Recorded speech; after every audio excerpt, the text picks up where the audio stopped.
Hey everybody, welcome to Frame Trap. We are doing this from our homes. We have a very special guest, but before we get to that special guest, I want to introduce Michael Huber. Yo! Brandon Jones. Hey everybody. I will be hosting you through this. I am Ben Moore, who loves to mute himself. But Mitch from IGN, what's up, dude? What's up, everyone? How's it going? Good, man. A little bit of backstory. Before you were at IGN, you were at Gamefront, and when Game Trailers went down, you and I hung out a few times. We streamed Street Fighter V together. Yeah. And I felt like we had a kindred connection because we both were part of Defy Media. Yep. So, I mean, enough said there. Yeah. What? Defy what? What? Right. We shall not speak its name. Mitch, I feel like you and I and Ben also played like Destiny or The Division together. It was one of those. I know. I remember vividly during the Bloodborne review, Ben and I were in like a party chat together, and you guys like kept coming in, and it became like this group party chat where we were all talking about Bloodborne while we were reviewing it. Hell yeah. We also went to a Wednesday night fights. Yep. That was awesome. Still my only time going. Yeah, me too. I've got to correct that at some point, but it was awesome. If you ever need another buddy. Mitch, talk to me about IGN, man. I feel like you've just been cranking out reviews, doing so much coverage. Like, you've really been kind of the fighting game, action game guy, I feel like, at IGN. Yeah, I mean, that's the guy I am outside of IGN, too. I love fighting games. I love action games. And I try to carve out a niche in terms of being able to be the one to cover those games. But yeah, I love writing reviews. I can't stop. It's a problem. What has it been like? I mean, going from Gamefront to IGN, right? I have to imagine there's a pretty substantial difference in size there. Oh God, yeah. So what's funny is that like Gamefront went under, and then there was probably about a 2 or 3 year period where I was doing other things. And then I went to IGN. And so like the closer comparison I have is working with like Game Ranks, doing editing and video features for them, and then going to IGN. And it's been interesting because, you know, you work for a YouTube channel and you're used to doing kind of everything yourself. You do all the editing, you do the VO, you do the writing and all that stuff. At IGN, you know, there's different departments that are able to handle some of that load. And so it's been a adjustment process trying to get used to that. For sure. Are there any downsides to that? Obviously having those resources must be tremendous in some ways, but I can imagine with so many moving parts, it might make communication difficult. Yeah, sometimes, and this is one of the reasons why I try also to work on I still try to do the YouTuber thing of doing my own VO, my own editing, all that stuff, just because it can be hard when you have a vision in your mind of how something is going to look. Right. And like, you know, the challenge of communicating that to another editor. So yeah, there's definitely trade-offs both ways. Yeah, we have that here, and I guess I don't want to speak for Huber or Brandon, but there are definitely times where for reviews I'm like, okay, I see it this way, and then you hand it off to another editor, and it's not that they don't do an amazing job, it's just different than whatever weird thing you were constructing in your mind. For sure. That definitely happens. Yeah, that's exactly it. But moving it up to the whole panel, Huber and Jones, get you guys in here. How has quarantine life been treating you? I cut my own stuff. I don't trust nobody. That's fair. Don't basically me. Someday. Yeah. I gotta say just shout out to my wonderful wife Amanda, because she loves to cook and I just never like picked that up. And so like I could survive on my own. Like I could be fine, just like Pop-Tart breakfasts, you know, day 15, here we go. But like she has just been very creative with the supplies that we have. And so I just like every time she'll just like, you know, put a meal together. This is amazing. Jones, I wanna cook with you. I wanna show you the joys of cooking, man. It's pressure. Get ready for me to have you can see more anxiety in my pupils than you've ever experienced before in your life. Yeah. See, to It's me, just- it's it's therapeutic. It's the just opposite. just pure stress, just time bombs. It's like real-time strategy for me. Mhm. You know, it's just like anytime I'm like, okay, I got my stuff set up here, and then oh, all right, let me just send those troops over there, and then go back. Oh, they're all dead. You know, like that's how it's cooking for me. You know, it's just like every time like I just put something in a pot, it's like you're gonna fail. I'm like, no. Very No. stressful. I was Huber. bringing the mood down. Mine's been pretty brutal.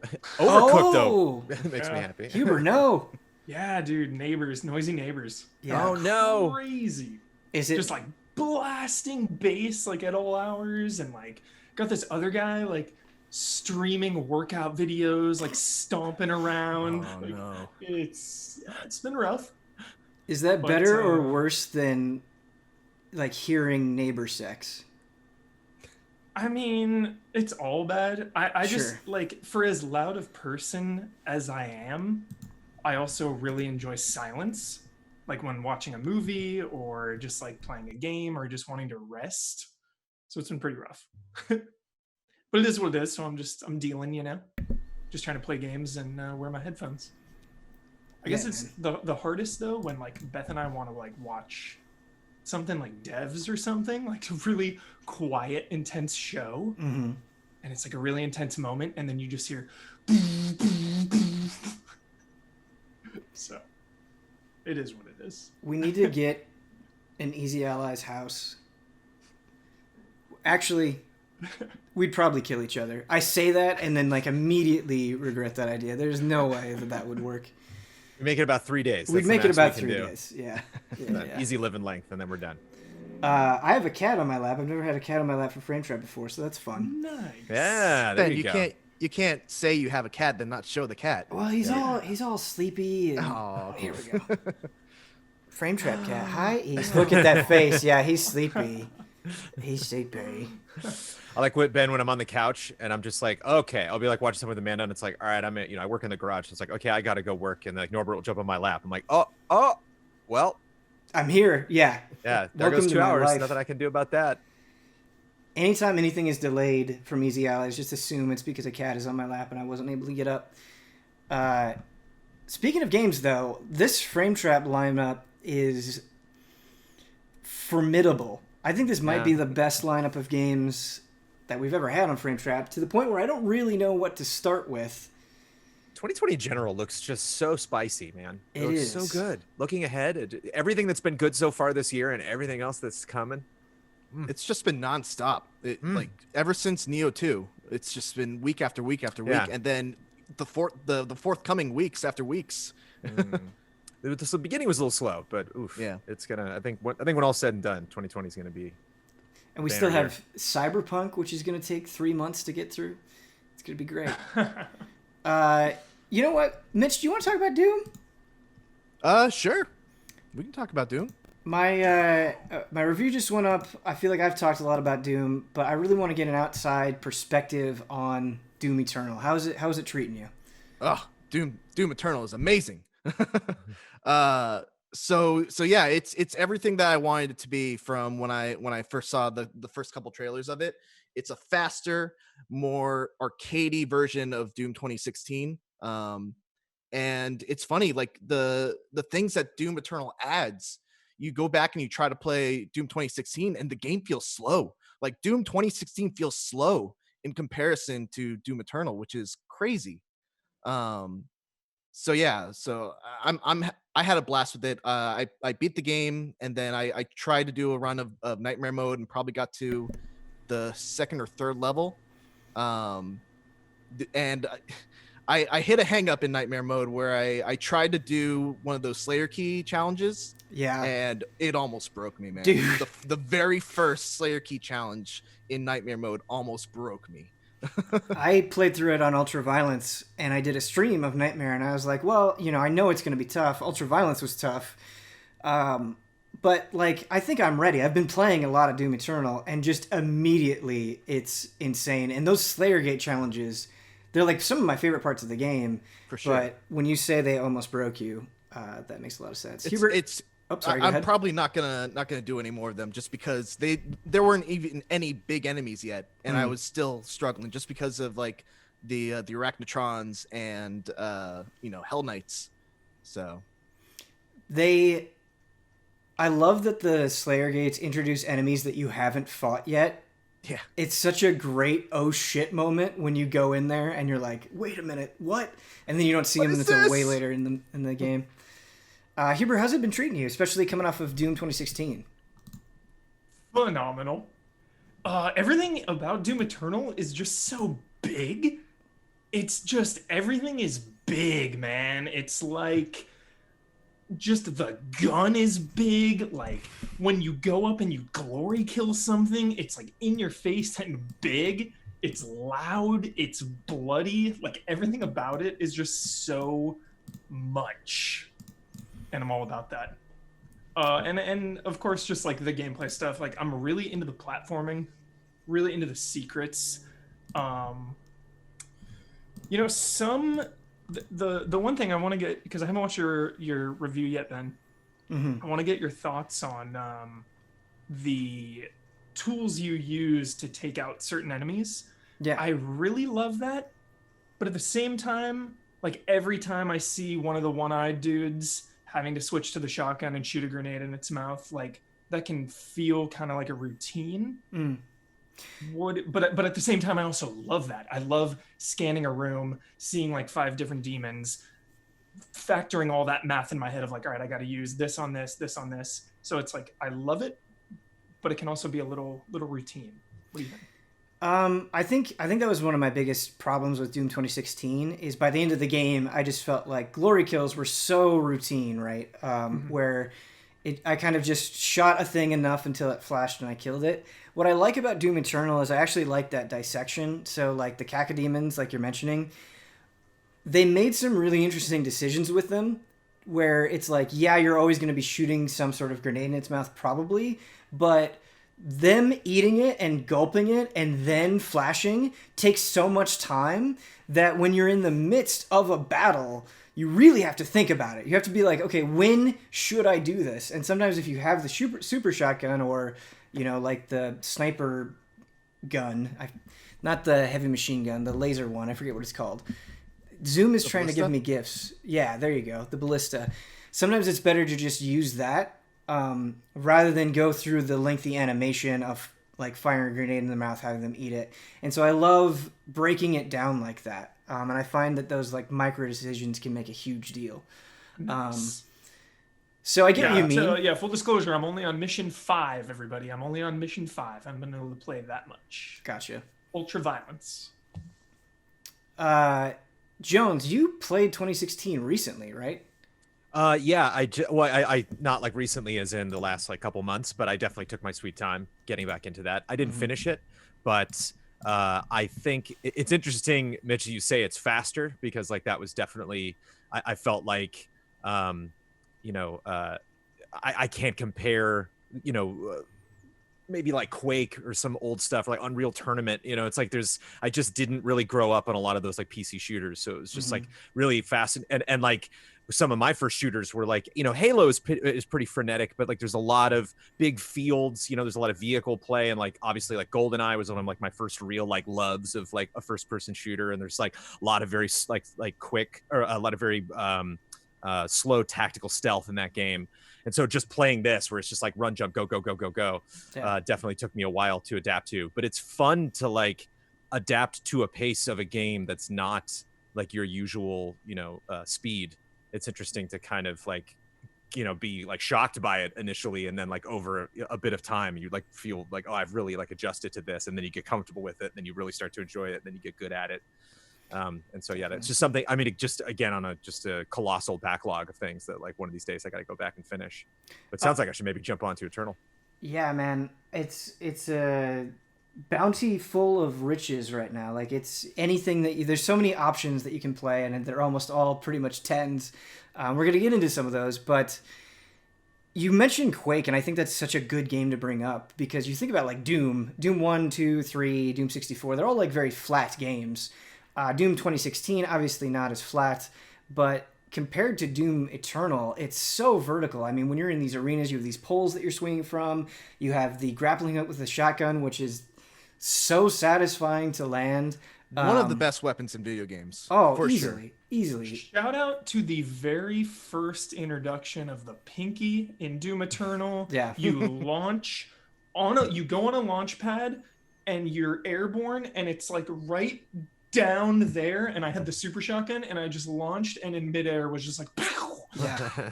Also, I don't remember. Is it a rune that you need to get that slows down time when you chain onto something, or is that just or the like aim in midair? I think. And it's like the most essential rune in the game. Yeah. Oh my god! I think it's amazing. When you're able to latch onto something with the super shotgun and you're going towards it, it's all getting slow motion.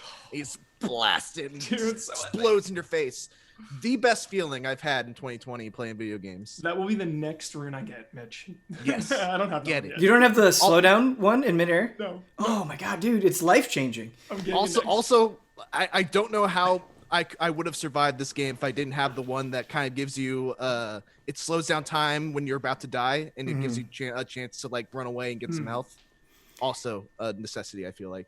Nice. Yeah, the that's another one that I really loved is the one that reduces cooldown time on tools like grenades. So if you kill things while they're under the effect of a grenade, because or at least I came to rely on those freeze grenades like a lot, especially later on, just slowing things the hell down. Sometimes I guess I'll just have to do a cheat code. Sometimes I just want to use only the super shotgun. Sure, yeah. You don't say, Huber. You don't say. You know what's fun, I'm Huber? always out of ammo, but I love that. I love just bouncing around with weapons, man. And like running out, and then you realize like, oh shit, I haven't chainsawed someone in like a minute, and I have no bullets. Dude, there were times I used the chainsaw like just to get through an attack of something, because you're invulnerable while you're chainsawing somebody, and it's so worthwhile. And like you mentioned the pinky. And again, like the design of this game is fascinating to me. Like I'd love to get Hugo on here and just geek out about design, like because the pinkies are such a pain in the ass to kill. You have to get behind them, or you can just blood punch them. Yeah. But if you blood punch them, you're taking away a valuable tool from other things, and so everything just has this awesome give and take. But you mentioned like wanting to use the super shotgun. Something else that I love is you unlock these cheat codes, and so you can go back and replay levels. And they're like, play it on whatever difficulty you want. And so if you're just trying to complete a challenge or whatever, sometimes it's fun to just bump it all the way down, throw on some cheat codes, and only use the super shotgun. Yeah. That's awesome. Which is fun. That's hype, man. Yeah. I also really...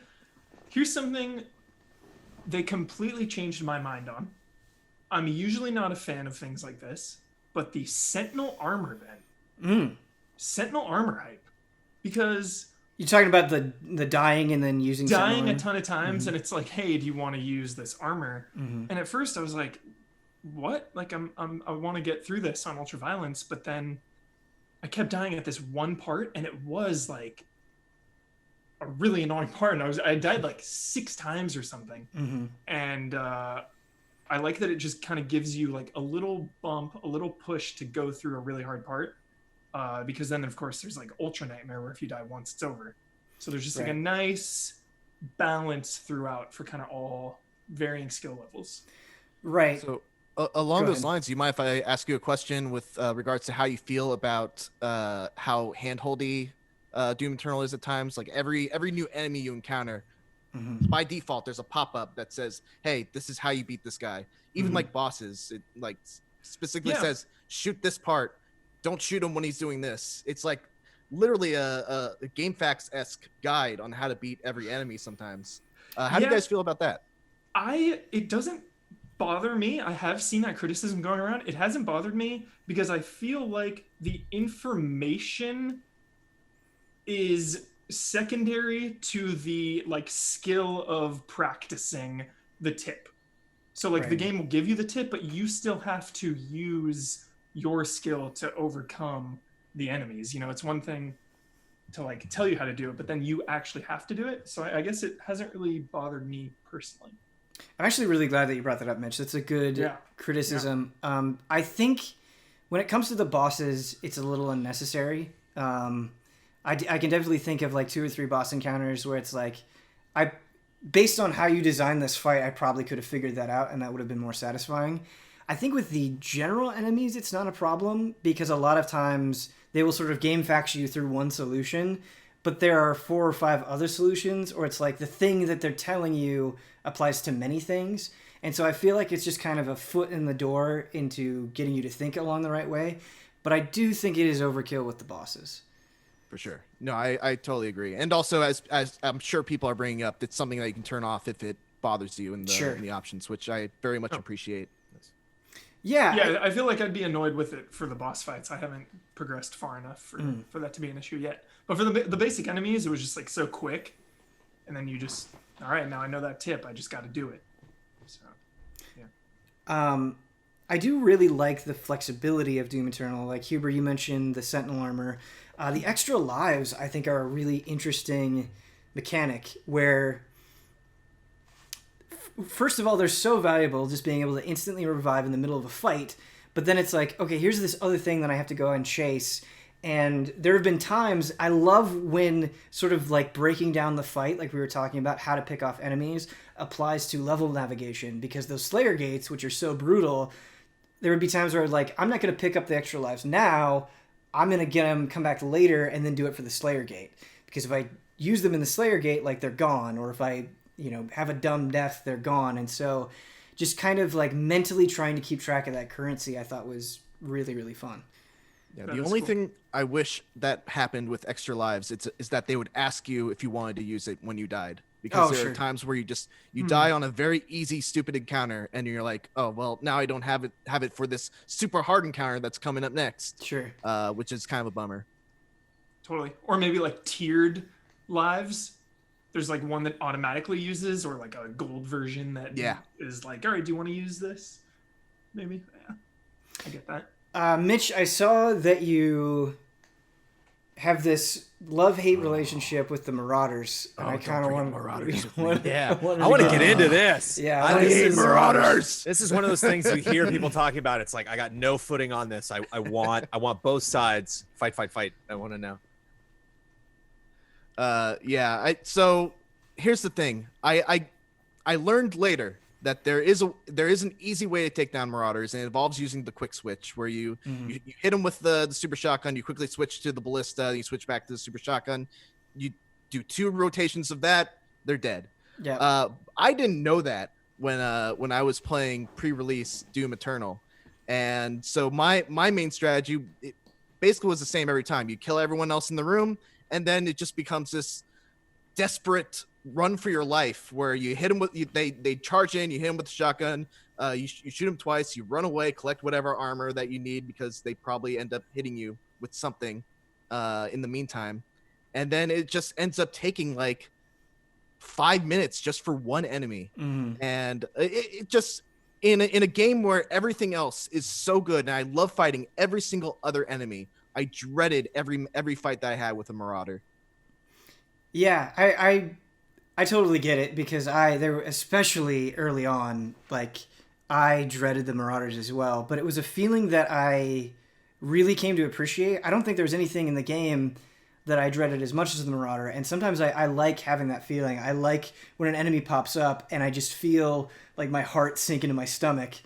And I think they kind of epitomize what Doom Eternal does well, where early on I was just like, okay, this is bullshit. This fucking dog, it's way too fast. It's always there. But you learn how to deal with it. You learn to expect the dog and get rid of it quickly. You learn how to stagger them with the ballista and the shotgun. Like you do get better. And then it got to a point where I was like, it's really not that bad, me clearing a room and then dealing with the Marauder, and they're not taking as long. And so I liked that process, but I am sympathetic to the frustration for sure. And Huber, you haven't quite gotten there yet, right? No, I'm at the Blood Gore Nest. Super Gore Nest? I'm at the Super Gore Nest. I'm curious to get your take on it. It was like 4 a.m. when I got there last night, and I was like, I need to go to sleep. Yeah. Talk to me really quick about how you guys felt about handling the secrets. Huber, I'm curious. I know you're kind of a look at a map, do everything. Has that been true for Doom Eternal? How has it been for you? Oh yeah, love those secrets. The first thing I unlocked I didn't, this first suit upgrades, I didn't give a shit about my grenades or guns or anything. I went straight for exploration, unlocked all of that stuff, like bigger map, more revealing map. Like I'm always about exploring and finding and combing the areas. So I actually really love how long the levels are. I was not expecting each level to be this like full course meal, so to speak. It's like every time I boot up a level, it's like a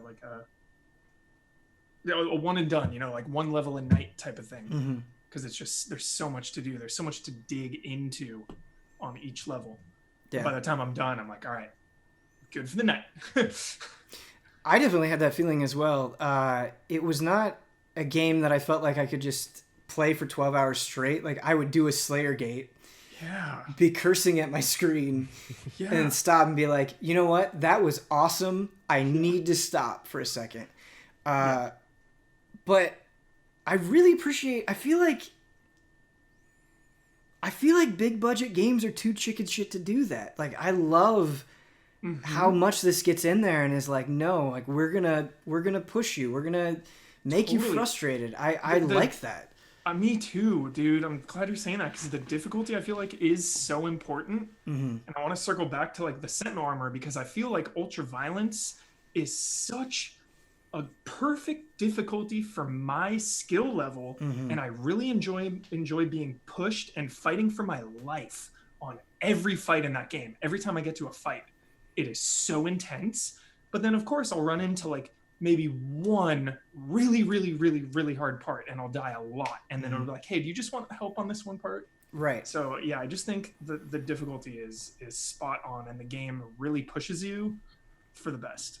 It pushes you, but it doesn't leave you behind, right? Like you're talking about the Sentinel armor. And it doesn't, it feels like the compromises that it makes, being able to switch the difficulty at any time, being able to turn on cheat codes and return to missions. It doesn't feel like it's undermining itself either. Like you're still learning, you're still getting better. All that stuff. Man, playing through on Ultraviolence was so good. So I think is that one death, Ultraviolence? No, Ultra Nightmares. Ultra Nightmare, I mean. Yeah. I think what's really cool about the way the difficulty of Doom Eternal is designed also is that it's designed to constantly bring you to the brink of death. Yeah. And so when you're able to make it through, it feels so good because you feel like you survived something that you shouldn't have. Right. and that happens on nearly every encounter. Yep. Which, by the time I got through Ultraviolence, I felt like a god at this game because of the fact that I survived so many close calls. Yep. Which is just, it's so satisfying. When you get the glory kill flash on the Marauder and just like that, like mashing shift to sprint over to him and finally take him out. Yeah. Oh, I wish I could play on PC. Shout out to the PS4 Pro version though for looking and running phenomenally. So that's the Pro, not the base. I don't know how the base runs, but I'm playing on Pro and it looks and runs perfectly. Yeah, I think shout out to the PC version also because the optimization of that game is amazing. I feel like with Doom Eternal, rightfully so, a lot of the conversation is going to be dominated by the combat and the design and the flow of everything. But I was capturing music for the review and, I was just sitting there not doing anything because I was just trying to get the sound. And I took a second and it was just this like bone stairway up into this castle. And there were just corpses littered on both sides.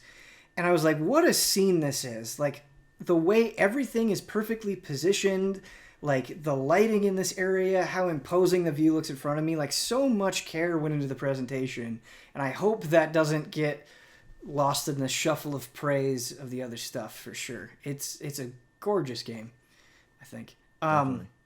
Mitch, did you mess around with battle mode at all? I did not, unfortunately. I'm not much of a multiplayer gamer when it comes to first-person shooters, unfortunately.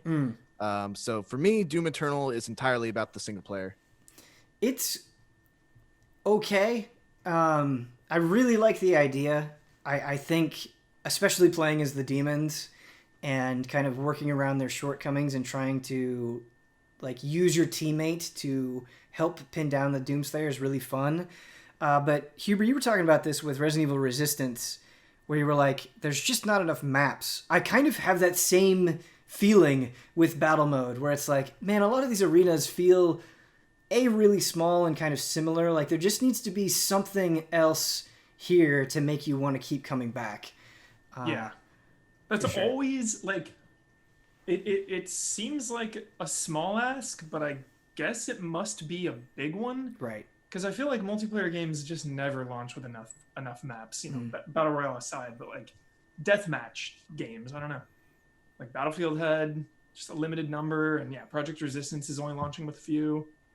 So I would like to do some private matches with like the allies, you and Brad, and just see if that just playing it with friends would change my opinion on it all. But yeah, it's okay. I hope it gets better. I want to keep playing it. I do think the rewards that you get, so it has like a battle pass kind of mode, so it is kind of playing copycat there. But I do think the things that you unlock, some of the skins, there's a Marauder skin and a Doomslayer skin kind of later on in the tiers that I really like. And I think the weekly challenges offer yet another incentive to kind of hop back into missions and play around with things. And something I really like about the weekly challenges is they tend to focus on specific weapon mods. So it's like, oh man, I really haven't been using the micro missiles that much. I got to use the micro missiles to do this challenge. It shows you the power of that mod. And makes your combat loop that much stronger when you can add another tool into it. So I do like it from that aspect. But Doom, dude. I want DLC and I want it right now. I would love to do an Ultra Nightmare dual run. 2080 Ti's. Yeah. That's what I want. Yeah. I want to play it on the IMAX. I've been playing Half-Life Alyx on ultra fidelity, and it's like, are you sure? And I'm like, yeah, man, I don't care if it melts, just make it happen. Going on the opposite end of the spectrum, somebody who hasn't had a chance to talk yet, but I'm sure has a lot to say about this very special game. Brandon Jones, hit me up with Animal Crossing New Horizon. Which there is a strange synergy between these two games. You know, they have had a wonderful relationship. It's funny how this doesn't usually happen with games that launch on the same release date. It's like I can't recall two other games that were just kind of married in this way. They were just so completely opposite and just absolutely every single possible design philosophy you could think of. But yeah, Animal Crossing was my absolute, most anticipated game of 2020. I was really proud of myself. You know, when you when you stick to a fandom and you're really happy when the fandom finally pays off. I have not friended a lot of people on Switch, and I'm friending a lot of people from the community. And I forgot I booted it up, and my avatar from the day I got a Switch was Tom Nook. It was just when I first booted up those images, I was like, oh yeah, Tom Nook, of course. And I just love he's just been staring at me on my Switch the whole time. One of these days, this is gonna pay off. Yeah, this is a weird game to review because I'm trying to think of when and especially just our anniversary week and all the stuff going on this week. I haven't had a ton of time. I didn't even get all my fossils yesterday, and it's I failed. I'm not. Ian's way farther than I am in the game, but it's so interesting because I think the thing that is really standing out for me that I keep coming back to when I really try to think of what it is about Animal Crossing and why I appreciate the game, not just New Horizons, but just kind of what the game is trying to achieve is, you were talking, Huber, about the first time that you encountered that enemy type, you're flying over him with a shotgun, or the first time you find an environment in Doom, and it's so interesting the first time you see something in this game and how it paces itself out over several days, and it just is a feeling unlike any other game that I've ever played, just in terms of how surprised you are, every single time you just crack something open of a, that's dropped from a balloon, or a neighbor being oh, hey, I've been meaning to see you. Here's this thing. And you're oh my God, I didn't even know this thing existed. I'm kind of glad I didn't play City Folk in the Wii, because I think if there was any new items they added to that game, it's all new to me going through this. But the only bummer is I'm playing it docked, 99% of the times I'm capturing all the footage for the review. And so I can't wait I finally, like the other night, Amanda and I just kind of like cuddled up in bed and like had, both had our switches out. And it's just like way too late. Like I know I'm going to get up at like midnight or 1 a.m. to have to feed Milo. And I'm just like, it's like 9:45, 10. I'm like, oof, I'm pushing it. I'm gonna have to get it, but I just gotta run into her town before that store closes and sell these oranges. It's a funny thing to be obsessed with. It's funny that you mentioned City Folk, because in preparation for New Horizons, we were playing some City Folk, and the philosophy of those games, I mean, obviously the core of it is very similar, but in City Folk, you get access to the city and you kind of get this huge place, and there's a bunch of different things that you can do and interact with, whereas New Horizons, I feel like it is really piecemealing everything out, where it's like, all right, we got to build this museum, we got to build this town hall, and it is intentionally much slower, which I don't personally mind, but I know it has been a criticism for some. How do you feel about it, Brandon? It's weird. It's slow and super fast at the same time. You get to design stuff immediately. Like you get your phone and boom, there it is. So you can make designs to put them up on the wall. You can make stuff and just make these kind of temporary sleeveless shirts if you want. I felt that you get a lot of tools. I remember for some reason, especially in the first Animal Crossing, and again, I have not, I played the DS and 3DS, but I didn't play it on Wii. Even just something like an axe or a shovel, took a day or two. It wasn't something that the game would give you right away. And I felt like the tools they wanted to give you. And to me, the trade-off is so worth it, because all of the stuff that it does take time to get. It was funny seeing people like that, like the second or third day where they're just like, I want this museum to open already. And it's like, there's so much to do, man. Just calm down.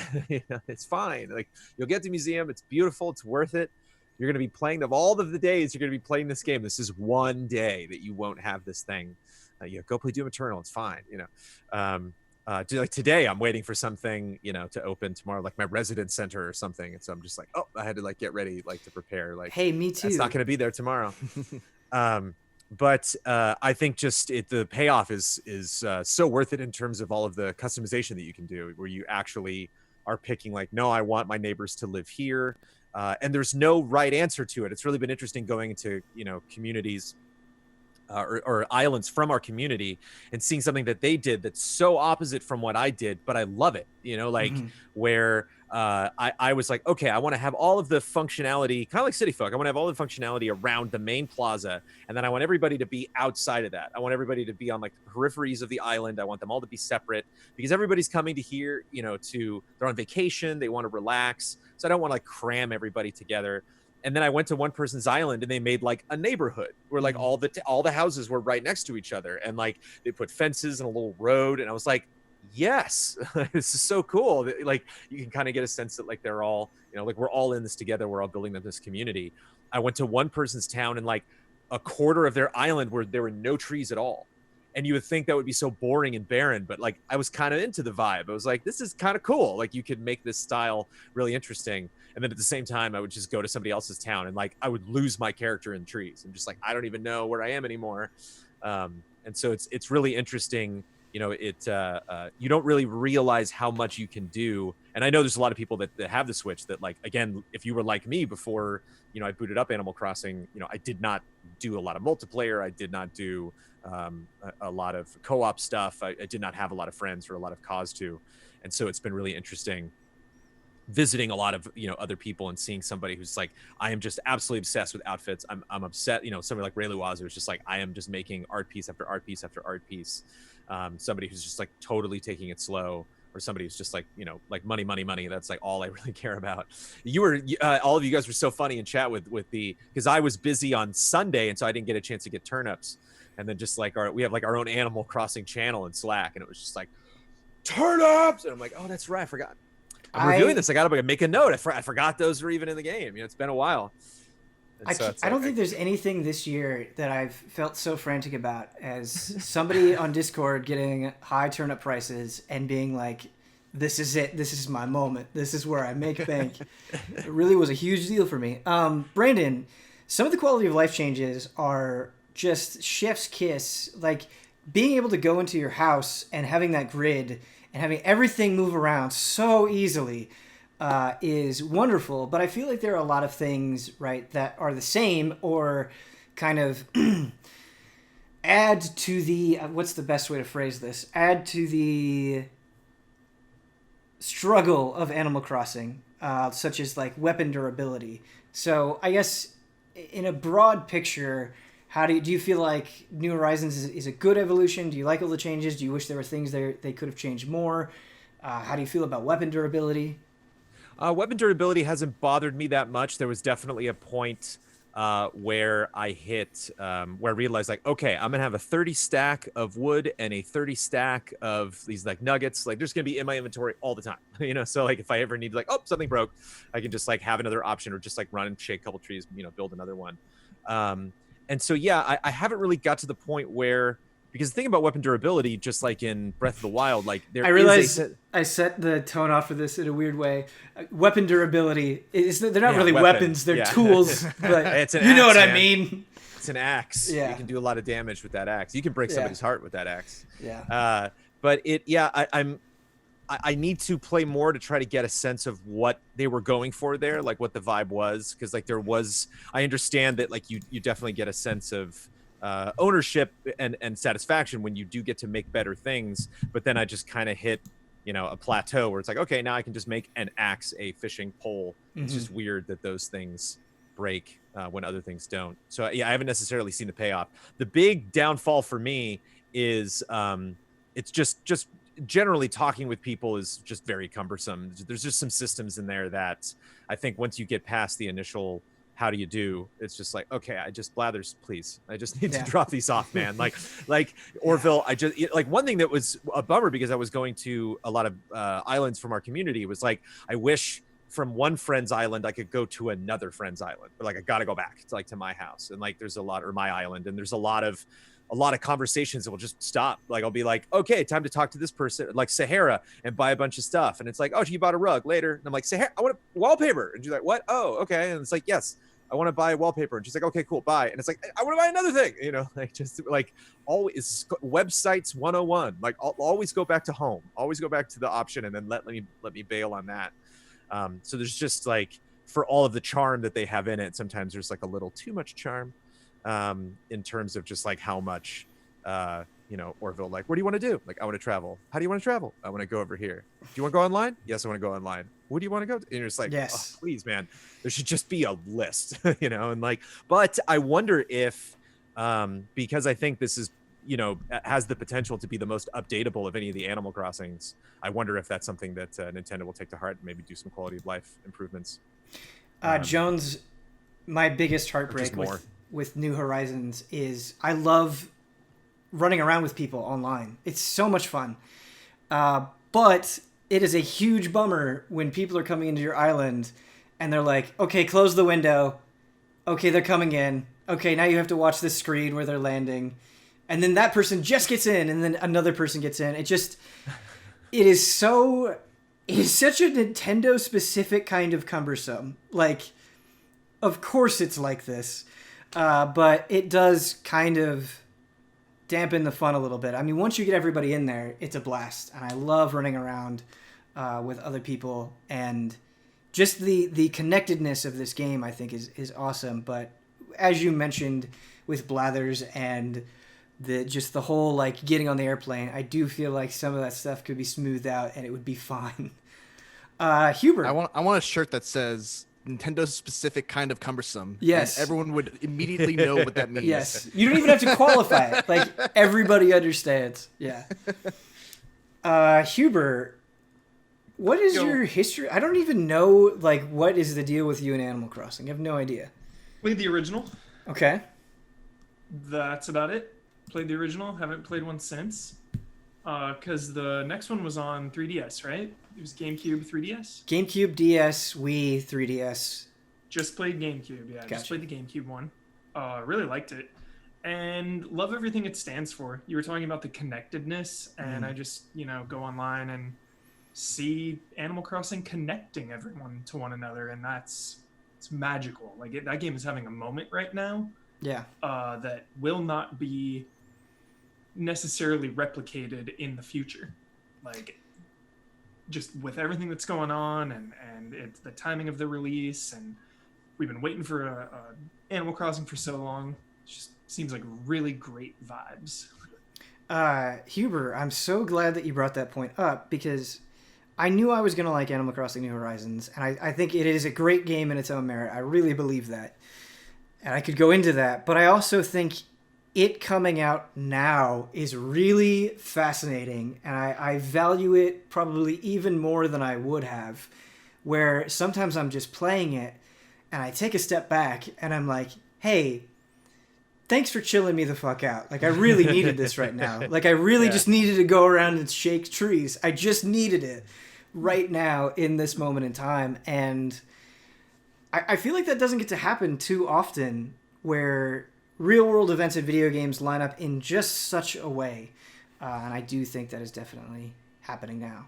It's been very surprising for me. Oh, I'm sorry. No. I'm going to cut you off, Mitch. Go for it. Go for it. It's been really interesting for me, too, because I was just so, like you were there, Ben, and you were there, Hubert. I was just, livid the entire time, where I'm just like, why are we this far along in the Switch life? The life of the Switch, we still don't have Animal Crossing. Like, Animal Crossing is the game we should have been playing this whole time. It's like, I'm excited to get new Mario. I'm excited to get, Zelda. These are phenomenal games. New Yoshi, of course, several Yoshis. But it's like, I was just surprised, because it does take, takes at least a year, to see a lot of this stuff. These holidays are coming and going, and I'm like, it's a bummer that I'm not getting the chance to play an Animal Crossing. It's going to be weird, if potentially there is like some upgraded Switch that, maybe potentially some games are exclusive for it, and yet still it's like, we're still only like, 9 or 10 months into this. And then bam, this game lands at the absolute most perfect time, that Animal Crossing could be introduced to the world. And so it's interesting, because you do have to get into a particular kind of mindset. And the thing that's so wonderful is, I always bring up this story, and apologies to viewers that like have heard the story before, but like the quintessential Amanda Troop pace gameplay story is, I was like, Fable 2 has female protagonists now. You got to play Fable 2. And the Fable 2 starts with the hallway, and there's nothing you can do in the hallway. You got to walk down the end of the hallway, and there's a guy putting on a puppet show, and she went to every door. And I was like, none of these doors open. You just go down the end of the hallway. Like, I'm busy. I got to do something. And she just checked every door. And so it's like, Animal Crossing is her, like, she shakes every tree, and there's no wrong way, really to play this game. It's just kind of when you want to speed up the process, that's when it gets frustrating, when something's not going to happen for the next day, or when you got to wait during a cutscene for something to happen. But if it's for just the right kind of player, when it hits that groove, when you go to somebody's island and you're like, this took patience, and I know people can time travel, but it's like, even with time travel, man, like, you can't time travel at a tree planting. It's like the growing, but it's like figuring out how all of this was going to work. Like, you had a vision, man. It's really interesting to see how that works. But and now I will acquiesce to Mitch. Quick question, because this is really going to affect my mood. So when people are moving in and I'm building like essential things, I'm doing it under the assumption like, oh, I'm going to be able to change all this later. Like, I'm going to be able to place my idyllic town later. That's true, right? Like, I haven't gone to... Okay. I thought so. I'm not sure about your house and other people's houses, but I went to an island yesterday, and somebody's like, moving my museum, and it takes a day for the museum to rebuild in someplace else. But like, if you can move a waterfall, I imagine you can like convince your elephant friend, like, can you just go over just a little bit to the left? That'd be great. Yeah, it's okay if I can't move my house. My house is dope as hell, so that's fine. Oh, I want to move my house so bad, especially because there was no way to move it where I want to move it. I want to move it up into the mountains. Get all the way back up there, Wayne Manor, up on a cliff. Dude, Mitch, where do you fall with Animal Crossing? I love Animal Crossing. I'm playing it super casually right now. My Switch is sitting on my dresser next to my bed, and I just like, as I'm going to sleep, I just reach over, grab it, play until I'm sleepy, then put it down, and then just knock out. So it's funny, this is I feel like this is maybe I'm wrong with this, I feel like this is like one of the first Animal Crossings when there's a abundance of social media platforms out there.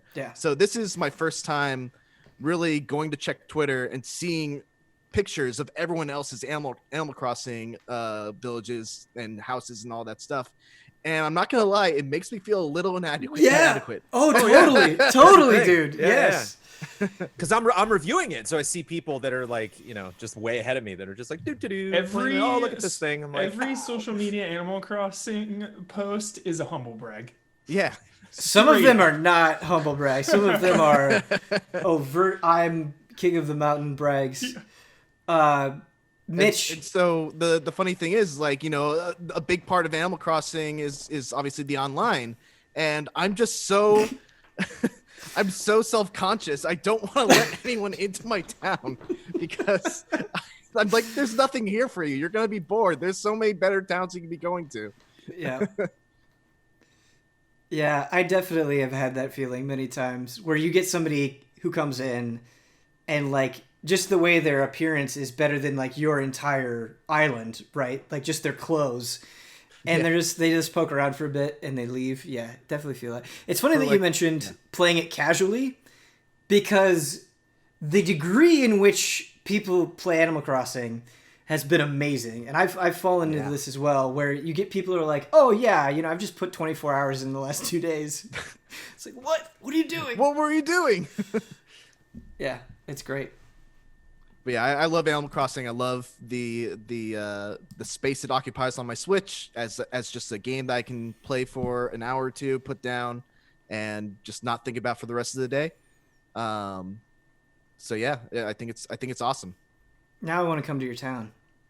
I'm gonna write on your bulletin board. You don't. That's the point I'm trying to make. No one wants to come to my town. That's a good game. Brandon, you mentioned the difficulty of trying to review something like this, and I totally get it. I think Half-Life Alyx is going to be a difficult review for completely different reasons. But with Animal Crossing and it kind of filling that space, especially right now, I think sometimes when a game is giving you comfort, that's different than a game being good, right? And so how do you kind of thread the needle on the evaluation? Well, it's been really nice seeing other people's islands and getting a sense of like how they're being fulfilled, like what they're enjoying and how they are expressing themselves creatively. Because like even just on Tuesday, like going to Ian's place and just like, oh, I'm doing this all wrong. Like sometimes I'll see somebody working on something and I think, okay, this is fun. I'm not going to do that on my island, but that's really creative that you did that. And then other times I'll be like, that's smart. That's either an efficient way to do something or just design wise, I like it. I think this is horrible because I don't know when this is scheduled and I don't know if it's like a monthly thing or if I just have to slowly like get stuff unlocked to get to that point. Because I have missed 2 days. There were 2 days that passed where I was like, there's a thing I could have done that I didn't do yesterday. Mm-hmm. And so that's why like a couple people like are ahead of me, if they're not just like cracking the game open. But like if I don't have KK Slider in this review, what's the point? What's the point? Seriously, what's the point?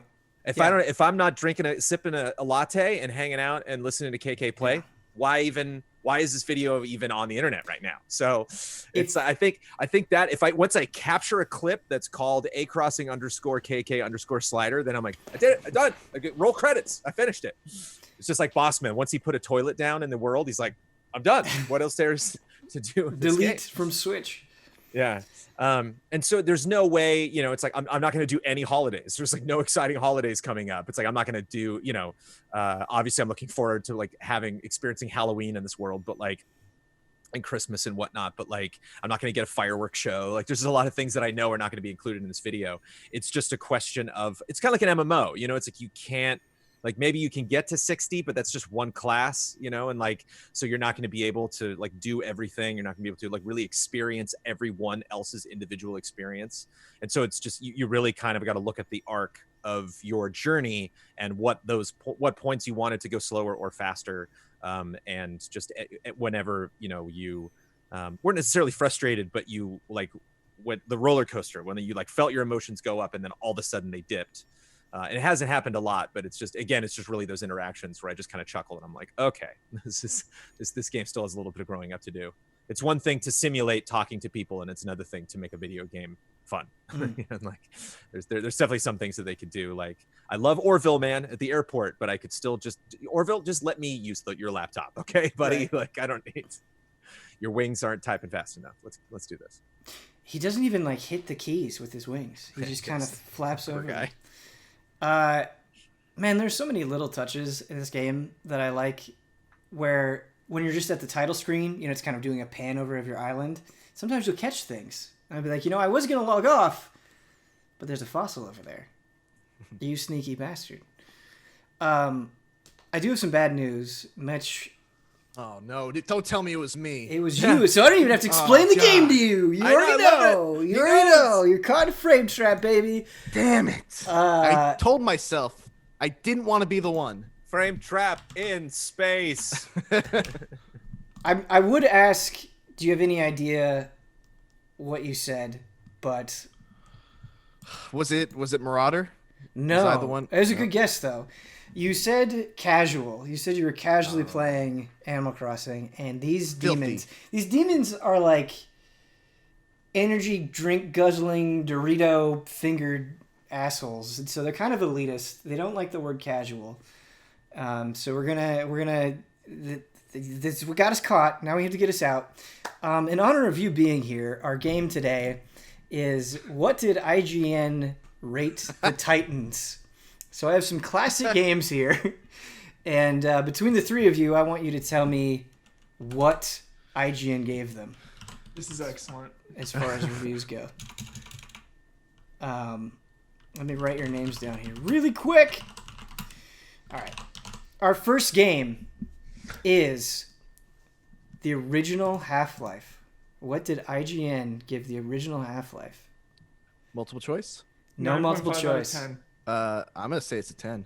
Okay. 9.1. Huber got it right on the money. Wow. 95. Nice. 1 point for Huber. Oh, no, I'm going to lose this game. Mitch, you have to defend your honor. I have to defend my honor. The original PS2 God of War. Also don't look at chat, by the way. I'm not looking at chat. Not looking at chat. Brandon Jones, look at those eyes. God of War. I think that's a 10 too. This is the camera. 9.8. 9.3.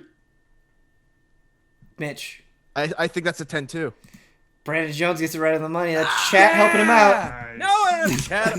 Brandon Jones gets 1 point. All right, You got the monitor here. This monitor's off. Come on now. I kid. I'm letting my own thoughts, color my guesses, which I gotta get out of that habit.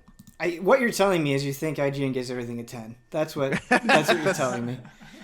These are the Titans, man. These are some Titans. That's why I picked them. It's smart. All right, the third one, the PS1 version of Tekken 3. Oh god. 9.3. 8.8. 9.0. Mitch is right on the money. All right. 93. Well done. You're all tied. 2 questions left. Yes. The Xbox 360 version of the original Bayonetta. Ooh. 9.6. 9.5. 9.7. Mitch still defending his honor. 95. Nice. Action game guy confirmed. All right, the very last Titan. I got a cat meowing at me. Very last Titan, the Xbox 360 version of Deadly Premonition. Ooh. The most Titan of Titans. Yeah, that's right. 7.1. 8.1. Oh. 6.5. Mitch is the closest, but you're all wrong by a lot. 2. Yeah, I knew it was low. Shit. 2. A 2. Yeah, sometimes IGN messes up. It's okay. I kid, of course. Mitch, you pull away. Commanding victory. 3 points to Brandon's 1 and Huber's 1. You are going to have to find a way to break us out of the frame trap. You're going to have to come up with some gesture or phrase or whatever it is we want to do. But before that happens, we do have some wonderful shout out to your patrons that we are going to shout out right now. By the way, speaking of faithful listeners, if you want to be in the shout out tier for April, I believe we might still have some spots open. Blood, correct me if wrong. We might have one. I think it might be full, actually. Okay. I think somebody snuck in and grabbed that last one. But Immediately corrected. doesn't hurt to advertise it. Let people know. You know, we did this on the last frame trap, but considering the circumstances, I think it will work really, really well. So what I'm going to do is I'm going to say a shout-out patron. I'm going to say one of your names, and you're going to have to do a pose, okay? And everybody has to do a different pose. All right. First shout-out is Elthanas Huber. All right, now hold that. Greg, TheDarkKnight Kettering, Mitch, Caleb, Togi, Crawford, Brandon Jones. All right, Will Schmuck, new pose, Mitch. And finally, Mr. One Luigi, Michael Huber. Whoa, sensual pose. All right, thank you to all of our wonderful shout-out tier patrons. That is a $250 tier on Patreon. Mitch, have you thought of a way to break us out of the frame trap? It's a $250 pose right there, Huber. Ooh. Yo, Huber. All right, well, I've been OnlyFans playing a lot of One Piece Pirate Warriors 4, so I've got One Piece on the brain. So let me see. Probably I'm gonna do something that's gonna be loud and obnoxious, but I'm gonna do a Goma Goma no Bazooka. Do it. So. Goma Goma no Bazooka! Oh, I hurt myself. You know, that was a pretty good voice, I feel like. Thank I wish you. your arms actually stretched. That would have really helped it, but that's pretty good. You know what, Mitch? Thank you for breaking us out of the frame trap. Since you brought it up, let's talk about One Piece Pirate Warriors 4, a game I have not had a chance to get to, but you just reviewed. I think the review went up today. Yeah. For Pirate Yeah, it Warriors went up 4? this morning. Tell me about it. So Pirate Warriors 4 is a Muso game developed by Omega Force. If you've played any Omega Force game, you know what to expect. I honestly was not a huge fan of the Muso genre, so this was an interesting game for me to jump into. And when I say I wasn't a fan, it wasn't that I like actively dislike Muso games. It's just I never really gave them much of a chance. It's usually something that I would rent, play a couple hours of, and then be like, okay, I understand this game. Mm-hmm. So this is the first time that I've played one to completion. And honestly, I think I might be a fan of the Muso genre now. So like I'm interested in checking out some of the other ones. Warriors Orochi 4. Yeah. So with Pirate Warriors 4, what do you think it is specifically that kind of really turns you around on the whole genre? Do you think it's the way it's representing One Piece, or is it like how many things there is to do? Like, what is the secret sauce here? I think for me, the secret sauce is the variety in the characters, and just the fact that there's so many different characters. Like if you love One Piece because of the characters, which I do, this is such a great game for that, because you have Luffy, who's just this all-around beast, who's super strong, he's super fast. Obviously he's got all the stretching powers, all these like cool powers that are from the show are represented in his moveset. Then you got Zoro, who's able to just clear out massive amounts of enemies with just a single sword slash that sends like a cyclone out. And then you have people like Usopp, who is not traditionally a big fighter, but he still has a bunch of cool ranged abilities to do the same thing that Luffy does in terms of getting rid of a massive amount of people, but he has to do it in a different way. And so the ability to discover the play style of all these different characters is just really exciting. And the way that the game story mode is structured, it allows you to go through each of those different characters and figure that out. So if other Muso games have that level of variety in its characters, then yeah, I'm down. Absolutely. I feel like especially recently, and perhaps always, that's the thing about Musos is just the wild swings where you play something and you're like, I completely love this, and then you go, oh, this is total garbage, and so you kind of have to wade through it a little bit. I have to ask, there's two things. I think I know, but who's your favorite One Piece character? It's probably Luffy. Okay. Well, For some reason, I thought it was Law. Oh yeah. Okay. Well, Law Gotcha! Law is a close second. Law is the one that I buy the most merch of, because my wife is laughing in the background. Yo, you gotta show off your One Piece collection, man. Oh man, I don't have my Law. It's all right. Don't worry about it. My wife's gonna get it. In preparation for Pirate Warriors 4, which I haven't played yet, I was playing some Pirate Warriors 3, and something that I really loved about Pirate Warriors 3 is just the challenges that it would have for each mission, where you would kind of fill out a piece of the puzzle, and it would give you bonuses for doing it. And so it made it fun. Replaying the missions, it gave you incentive for trying out different characters. Is that return in Pirate Warriors 4? Not that I could really tell. I didn't play Pirate Warriors 3, so Okay. I don't have the base level comparison.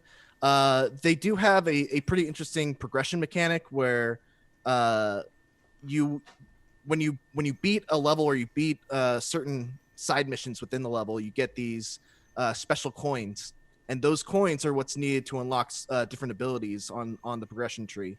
And some of them are pretty rare. I think some of them can only be obtained also through the game's treasure log mode. So yeah, so there's definitely like this meta aspect of unlocking moves, which I think is really cool. It's a good incentive to play the other modes. The most common complaint, so when maybe say a tired complaint about the genre is the repetition, which Right. can definitely be founded. But I mean, how much time did you spend with Pirate Warriors 4? And you gave it a high score, right? You gave it an 8. So what kept your interest throughout that time? So I think a part of it is definitely what I was talking about earlier with the there's 40 characters in this game, and you get to play with a good portion of that during the actual main campaign, which is pretty lengthy. It took me 15 hours to get through. And then other than that, I think what's really cool is they added the ability to do air combos, and I'm a sucker for air combos. I love a good air combo system, and there are certain characters, if you play it right, you can do like a 3-hit combo, jump up into the air, another 3-hit combo, dash, 3-hit combo, 3-hit combo, 3-hit combo, do a special move, bounce them off the ground. It's just like, it's all the stuff that I love about Devil May Cry in a Muso game. So stuff like that also was really appealing to me. Mitch, oh man, I feel like you've turned this from a man, I can't wait to get to this, to right now, boot it up, let's do some air combos. Yeah, that's exactly how I feel. I know there's some new story stuff, some original story stuff in Pirate Warriors 4, specifically for the game. That how did that? Because I feel like that's always tricky, right? When a game based on a popular property kind of goes its own direction, it doesn't always work out for the best. How is it handled in Pirate Warriors 4? It kind of sucks. Yeah. So the way the single player story mode works out is that it takes you through pretty much the entire canon of One Piece so far, up to the currently airing one. I saw Jones's face. Yeah, it's like 900 episodes worth of story in this game, but How is that possible? it abridges it so much. Got it. Okay. Yeah, I say in the review, like it's admirable what they try to do with the story mode of this game. Dude, but Mitch, I have like resigned ever watching One Piece ever because there's 1,000 episodes. yeah, Is this an alternative? no, Is it- but I you should mean- still watch One Piece. Is it better than nothing? As someone who could never commit to 1,000 episodes? Or no? I mean, it's better than nothing.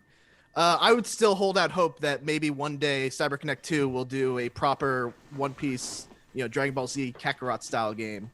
But they only cover, I think, 5 arcs of One Piece's story in terms of what you can actually play. The rest is just cutscene, very short, abridged versions of them. Man, you mentioned CyberConnect 2 doing a Kakarot game. I just want an Arc Systems Works. Oh, that too. One Piece I'll fighting take that game. too. Yeah. Huber, as somebody who's kind of resigned himself to not diving into One Piece, what is like your ideal Muso? If you could conjure up a Muso game right now, what it would be? Ooh. Put me on the spot. Yeah. Jones, I'm going to throw this to you as well. If you got one. Star Wars. Great one, John. Man, Should've That'd be known. cool. Oh my Great god. one. Yes. How about Resident Evil as Wesker? I love how Mitch is like talking about Pirate Warriors 4 and a great quality is like having over 40 characters to play, and you're like, okay, I want a Muso game where you only play as Wesker in different as the only outfits option. and stages of his life. You know, Sure. Hey, man, it's your ideal Muso. You make whatever you want. How about like a Harry Potter Muso? Sure. You know what I'd want to play in that is just Hagrid, just like suplexing people. That's what I want. Yeah. But yeah, with regards to the anime or the game original version of the Wano arc, the main reason why I think it kind of sucks is that they set up the Wano arc the same way that the anime or the manga does, but then they basically don't do anything Wano specific for the rest of the arc. It's basically just a bunch of characters that are like, hey, I heard that Luffy is on this place called Wano. Let's go fight him. And like literally like there's 10 different big villains of One Piece that would have no business being on that island that are now all of a sudden on Wano. It's just kind of like a battle royale. And there's no logic to how they got there, you know, what their driving motivation beyond Luffy's there. So that was kind of like the big bummer about it. Does as a big One Piece fan, is there in any way, does the fan service like override the disappointment at all? Are you like, well, this is kind of nonsensical, but I'm glad they're here? That is a good point, because there is some cool fan service Sure. in that last arc, the game original arc, where like you see, you know, everyone coming together, and they have that cliche final battle thing where they're all combining their powers together for like, you know, the final boss, and that's cool. But no, I don't think it overrides the, you know, how silly the story is. You mentioned there being so many characters. Did you find that when you were playing it, you did use a lot of characters that the game was like forcing you to or strongly incentivizing you to? Like, were there any characters that surprised you that you didn't maybe think you would enjoy and you ended up liking a lot? I don't think it so much encourages that you use different characters. You can really play it the way you want. I would say it probably encourages you to use the same character more, because you can level up that one character, make them as strong as they could possibly be. Sure. For me, the game was already pretty easy where I didn't feel like I needed to do that. And so that was what encouraged me to experiment with other characters. As far as characters that I enjoyed that I didn't think I would, I don't think you know who he is, but Cavendish was super fun. He's like this obnoxious musketeer-esque kind of character who he starts out hating Luffy because he feels like he's stolen his thunder. Yeah. Like in terms of being a criminal, like he did all this really cool stuff, and then everyone just talks about Luffy. No, I think I know Cavendish. He's in the arena, right? Oh yeah, he is in the arena. Yeah. So yeah, you've gone to him. Yeah, I know Cavendish. Yep. He's great. The whole arena crew is pretty good. Yeah. Oh, you were mentioning like focusing on one character because you can level them up more. Something that I like in Pirate Warriors 3, and plenty of other Muso games have this as well, is you can actually use money to just quickly catch people up. So like if you have Luffy up, 10 levels above everybody, you can spend money to quickly level up other people. Is that in Pirate Warriors 4 as well? Yeah, so there's definitely a consistent currency that goes throughout, upgrading all your characters. There's two different progression trees. There's a overall progression tree that focuses on everyone, and some of those bonuses are a little smaller than the character specific ones. But then there's also character specific trees, and you can unlock two of them. One is unlocked when you first start with the character. The other is you get when you upgrade them a certain amount. So there's kind of that decision of, do I want to focus my money on upgrading everyone a little bit, or do I want to focus in on this one character and make him really strong? Sure. Which I think is really cool. Like the progression in this game, I think is great, but I think it would be better if the game pushed back a little more. Sure. Because you definitely get into this feeling where you don't feel like you're getting stronger. You feel like you're just matching what the game is giving you. And in order to feel like you're getting stronger, you have to face some adversity. At least that's how I usually feel about action games. Ultra violence mode. Yes. Yeah. An example of perfect progression is Doom Eternal. You mentioned that, and that's I feel that with my time with Warriors Orochi 4, where the combat is so much fun and they give you so many cool tools, but you kind of just sneeze on everything and it dies. Like, it kind of doesn't matter what you do, everything dies. And especially if you're focusing on a particular team, you will just outpace what the missions actually demand as well. And so that's very frustrating. I'm with you on that. In Pirate Warriors, I feel like I know the answer to this. This is an obvious question, but in Pirate Warriors 3, I think something that I really enjoy is how well they capture the style of One Piece. And the different environments and stuff that you go into are really just kind of fun and outlandish and cool. I assume that it looks even better in Pirate Warriors 4. I mean, were you happy with the presentation? So here's the thing, and I'd be curious to know what you think about this, because I think you play more Omega Force games than I do. But one of the big things about Pirate Warriors 4, and this is also true of one of their other games, Attack on Titan 2, they reuse cutscenes from the prior game. So the only true new arcs in Pirate Warriors 4 are Whole Cake Island and the Wano arc. Sure. And so I didn't play Pirate Warriors 3. I kind of just looked online and looked at some of the cutscenes, but I think they're the same. I think all of the actual cutscenes up to Whole Cake Island have already been used in Pirate Warriors games prior. Gotcha. Okay, I didn't know that. So that's kind of a bummer. Yeah, sure. I think that is a bummer. As far as like the presentation of the actual like gameplay is concerned, it's it's okay. Like it's not the prettiest looking game in the world. The draw distance is not very good. But what platform did you play on? I played on a base PS4. Okay. Yeah. The areas look, I would say, like, if there was one word that came to mind regarding the look of Pirate Warriors 4, it's serviceable. It's completely serviceable. Okay. So yeah. You mentioned this kind of opening the door for you in terms of the genre. Do you think, the Dynasty Warriors 10 down the line, or some other Muso spinoff, or Warriors Orochi, or Samurai Warriors, or whatever, there's always a Muso game around the corner. Do you think you're going to be on board immediately, or are you going to wait for maybe like another property to kind of hit you the way that Pirate Warriors 4 has? I would be willing to try out a Dynasty. Like, before this game, I had zero interest in playing a Dynasty Warriors game. After playing Pirate Warriors 4, it's not like a new Dynasty Warriors game isn't something that I'm hotly anticipating, but I would play it for sure. It's on the radar. Yeah, it's on the radar. Cool. Well, I think it's finally time to talk about Half-Life Alyx. I've not finished Half-Life Alyx yet, but I don't have anything bad to say about it. I said this in Slack, and I don't know if Huber and Brandon, if you saw this, but I really believe this. I think it is easy to hyperbolize, right?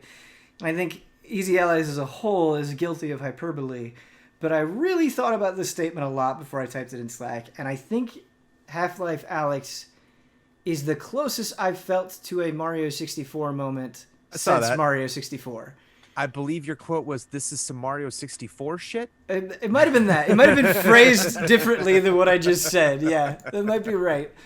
But it's a very particular way of describing something. You're like, Right. oh, because, I think that's one of the reasons why just that Nintendo 64 lineup is so strong, because it's not just an achievement based on new technology. It's somebody coming in and completely understanding what they're going to do with it, Right. and completely understanding what they could do with a given franchise, and just knocking every single step of it out of the park. I'm so hungry to play this game. Brandon, I'm so curious about it. It's gonna blow you away. Like, and this isn't fair, but it's almost made me mad at the platform, because I have not had a VR experience, even the really, really good ones, that have come close to this. It's like, oh, this is the actual potential of VR, right? And obviously Valve has an abundance of resources and time and a lack of restrictions that other developers face. So I totally understand that. But the detail in this game is astounding. And I hate trying to put it into words because it does not do it justice. But like very early on, like right at the beginning of the game, you go into like a dimly lit apartment, and I was just picking stuff up. I would pick up a plate and just examine it, and like the way that it would reflect in the light, or like it would have individual stains on it, and the way that I would throw it, the specific sound that it would make, the way that it would shatter. I would pick up a cup and you look inside and there was like a coffee stain in the cup, and it was like, somebody put this here. Like, I understand why this took so long. This is ridiculous. Every single object that I'm picking up, like you pick up a vodka bottle and you can read the label very specifically. I have never in my life felt more inside of a video game world. Ever. Nothing has ever come close. And I think what really astounds me about it, and where I get frustrated with VR, is I hate playing VR, and I'm like, I wish I could just do this with a button. I wish I could just have analog sticks. Like, the VR and the moving around and the grabbing stuff is getting in the way of me playing the game. And I don't feel that here. I'm using the teleport movement, and everything is just clicking. And the genius of this game, there's so much of it, but the real genius is the gravity gloves. And both of your hands are essentially like magnets, and you can point at something in the world and you just flick your wrist and it comes to you. And it changes everything. It changes how you explore, because you go into a room, and rather than like having to go and walk and crouch down and pick something up, you can see something in the distance, point your hand, flick, catch it, and then put it in your backpack. And everything is tuned in this game just enough to actually feel like a real physical action, but to not be a pain in the ass. And so, like, in the midst of a fight, your clip will be empty. You just hit a button to eject it. You reach inside your backpack. You put it in. You hit another button, and you're good to go. And there's enough going on there with all of those actions that it actually feels like you're reloading a gun, but it works consistently every time. I should say I'm playing this on a Valve Index. It may change depending on the platform that you're playing it on. That's why it's worth bringing up. But, like, everything is perfect. The feedback that you get when you shoot a pistol is amazing. Like, the way bullets hit enemies, like, everything. It is crazy. I cannot get over how good this game is. So, question. You said how much you feel like you're in the game. Yes. Half-Life for me is a very scary game. Yes. I'm very bad with head crabs. Yes. Does that enhance how scary head crabs are? Because if it does, I don't know if I can play this game. I'm with you, man. Okay. 100%. So I remember playing Half-Life 2, and a friend of mine was just like, you have to play Half-Life 2, you have to play Half-Life 2. And I was like, oh, it's like fun sci-fi, fun adventure action game, neat.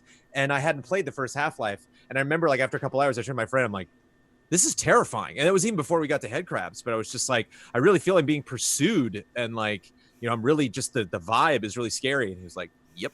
He's like, I was looking forward to you saying that.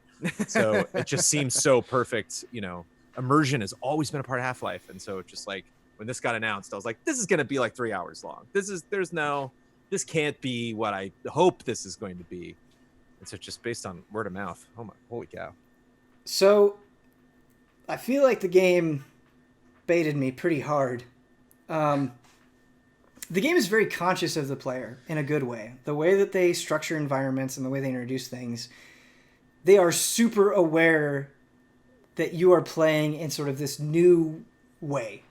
And they take things very slow, and they give you time to adjust and to look around and to kind of adapt. And it's very smart. And so because of that, I was like, you know, it's probably not going to get that bad. Like, it's probably not going to get that scary. I was wrong. Oh, no. It's like way bad. You get to a point where they're like, you have to go into total darkness, and the only thing that you have to help you is this flashlight that is mounted on your hand. And it illuminates a very small area. And I was like, well, maybe they won't have those nasty spider head crabs, you know, the black ones that are way worse than the regular ones. They have a shit ton of them. They're all over the place. They will jump and latch onto your face. Or at least the regular head crabs will. I don't know if the spider ones do. I had a moment, okay, where I had my pistol out. I think I had a full clip. I don't know how much I had. I had a good amount of ammo in this handgun. I was walking forward. Head crab pops out of this like vent in the ground. I scream and I point my hand out and I just waste the whole clip on this head crab. I was terrified. This is me playing this game is gonna be so bad for my poor wife, because at least usually when I'm playing a scary game, she can see what's happening. And Yeah. Yeah. so if I'm playing this and she's just lounging on the couch, it's gonna be worse for her than it is for me. She just hears you breathing, you know. Just, you're right. Just nervous sweats. What's funny though, Mitch, is I remember playing Ravenholm originally in Half-Life 2 and being terrified, of course, like everyone was. Even though I think this is much more terrifying, I am less scared. And I think it's because of how immersed I am. Like, I don't know. I don't know how to perfectly... You're just a naturally brave man. No, it's The more not. real I'm it not. is, the I'm more- not. I don't know how to articulate it, but like, it's almost like your brain, because you feel like you're part of this world so much, it's almost like you are actually in it. And so that kind of like biological response kicks in where you're like, well, I just have to survive because I'm here. And I don't know, I do feel less afraid. And I think it comes down to like, when you have your shotgun and you have to frantically put shells in, you like get focused on the minutia of like handling your own tools that you kind of forget the fear. Like there's just something in your brain that turns on and you're like, I have to deal with the situation. And so, yeah, for some reason I've been less scared than I usually am of this type of horror, I guess. I think your perspective just in general in VR, because Huber, I couldn't, I've told you this, I started RE7 and played just long enough to kind of get a vibe for how it worked in VR, and then was like, I'm done. I've played this game. I know exactly what's coming at me. There's no way in hell I'm going to be in this world when that stuff goes down. But I have played a lot of games that like have definitely got my heart pumping in VR. They're very dark and like, you know, like lots of like just like zombie games. You're stuck in an area and you don't know where they're coming from. And it is remarkable how quickly you can change your perspective, like how fast you can just turn your head to look at something as opposed to like moving a mouse or moving an analog stick, and how you can actually like place a weapon right at something, you know, and like there definitely is a sense of empowerment when you have that item or you have a weapon in between you and an enemy. Mm-hmm. That it actually does kind of chip away a little bit at that. The power fantasy kind of takes over and it takes a little bit away from you just being like, I'm just stuck in this world. But Mitch, the thing, I remember Half-Life 2, there's one part where you got to hop down and you're just like up on like a plank and you're looking down, you can see the crabs down there. And I remember when I played Half-Life 2, I just stayed there for like 10 minutes. I'm like, I'm not dropping off this thing. Let's just forget about it. Like, Hard same. I still haven't beaten Half-Life 2, and it's just no, I still haven't beaten Half-Life 2. I had to think about it. It's been because exact same thing. I would hit a spot where I just don't want to proceed because I'm scared of what lies beyond that dark corner. What hasn't happened to me yet, one of the most terrifying things in Half-Life to me is getting caught by a barnacle and just slowly ascending into its mouth. oh my God. That has not happened to me yet in VR, and I refuse to let it happen. I will inch my way Reverse forward. Sarlacc. Yeah. The upside down Sarlacc. Like, yeah. Something else that I do want to say is, and this applies more to Half-Life in general, is you forget how good games like Half-Life and Portal are at building characters through the game itself. And that's not a great way of describing it, but I mentioned the being in the darkness moment. And the kind of the first time you get there, Alyx, you have this guy on the radio, and Alyx is like, oh shit, I'm really scared. Hey, talk to me about something. Talk to me about anything. And he's like, well, let me tell you about club sandwiches. Because Alyx, in the state that the world is in, there is no turkey. There is no like, you know, nice romaine lettuce. There's none of these things. And so she's kind of hearing about this super common thing, a club sandwich, for the first time. And it's just using this very natural banter to, you know, paint a little bit more of Alyx, paint a little bit more of this character that's on the radio, and paint a little bit more about the world. And you're like, this is genius. Like, it seems super easy and super simple, but a lot of games don't get this right. A lot of games don't feel this natural or as easygoing with their characters, and it's really astounding. That's awesome. It sounds very Last of Us-y almost. Yeah, for sure. That's a good comparison. But like compared to Last of Us, I think a lot of your limitation in terms of just interacting with Ellie is kind of like when you're facing her or not, like when you're pausing to do the action that you're doing or fighting something, as opposed to actually choosing for Joel to turn to Ellie and face her. And my favorite VR game is Invisible Hours, but the best VR game I've ever played is Lone Echo, which is the same team that did The Order. Completely escaping my brain right now, the name of that team. Ready at Dawn. Yeah. Ready at Dawn. There we go. And one of the things that I found myself doing, you play this robot, and there were just a lot of, I think, really good VR writing gives the player an opportunity to kind of feel and maybe experiment with what the character would be doing if the character is saying what I am saying. And you did get some dialogue options, but like I would find myself when the character would be like, I don't know, Rachel or whatever her the astronaut you're helping in that game, like, I don't know, this is just not working. I would look up and just kind of shake my head at her, and it actually kind of like feel like I'm embodying this character, almost like puppeteering this character to kind of go in line with what the script is doing. And just not a lot, even in like a first person shooter, I just don't feel, you get many, it feels a little sillier to do stuff like that. But I really felt like I was like, oh, I feel like a robot. This is kind of fun. Not just I feel like I'm in this world and I'm holding these objects, but like I really do feel like I am an artificial intelligence. Like, it's fun. It's funny that you bring that up, because I kind of find that too, where it's like, oh, if I was just playing this with a controller and a joystick, I wouldn't be picking things up this way, or I wouldn't be interacting with these characters this way. But it also, the moments where it goes into the uncanny valley are when you encounter things that could have a reaction to what you're doing, but don't. Like, yeah. There will be times where you will be in the same room talking to somebody, and you can do things, and it's like, oh, they should be saying something to that, but they're not. And they'll try to work around that by like having them get in your face, or have some scripted interaction.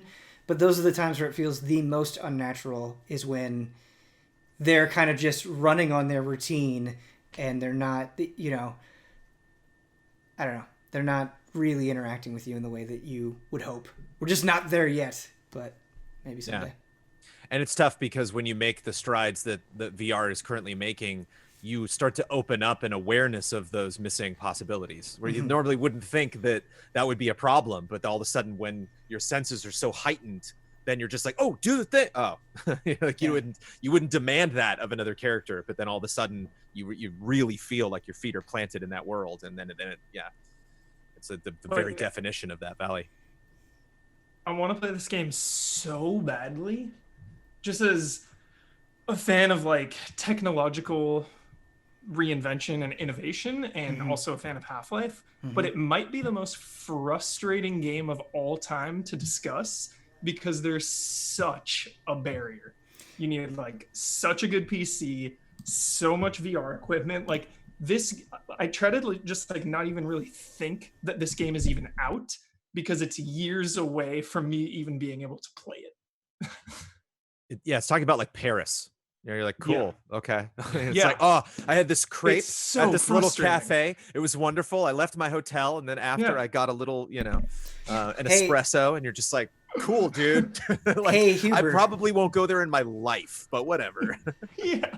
Hubert, you just triggered today's HOTTAKE! Oh no! Nailed it right on the dot. That is a reason why we're talking about I've never been Half-Life HOTTAKE at Alyx. home. I feel violated. The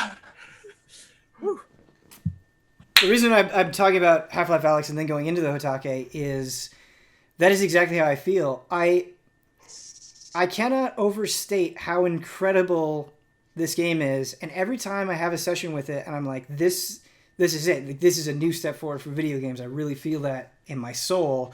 I feel like such an asshole. Like, 5% of people are going to get to play this, and it's so expensive and it's so demanding and takes so much.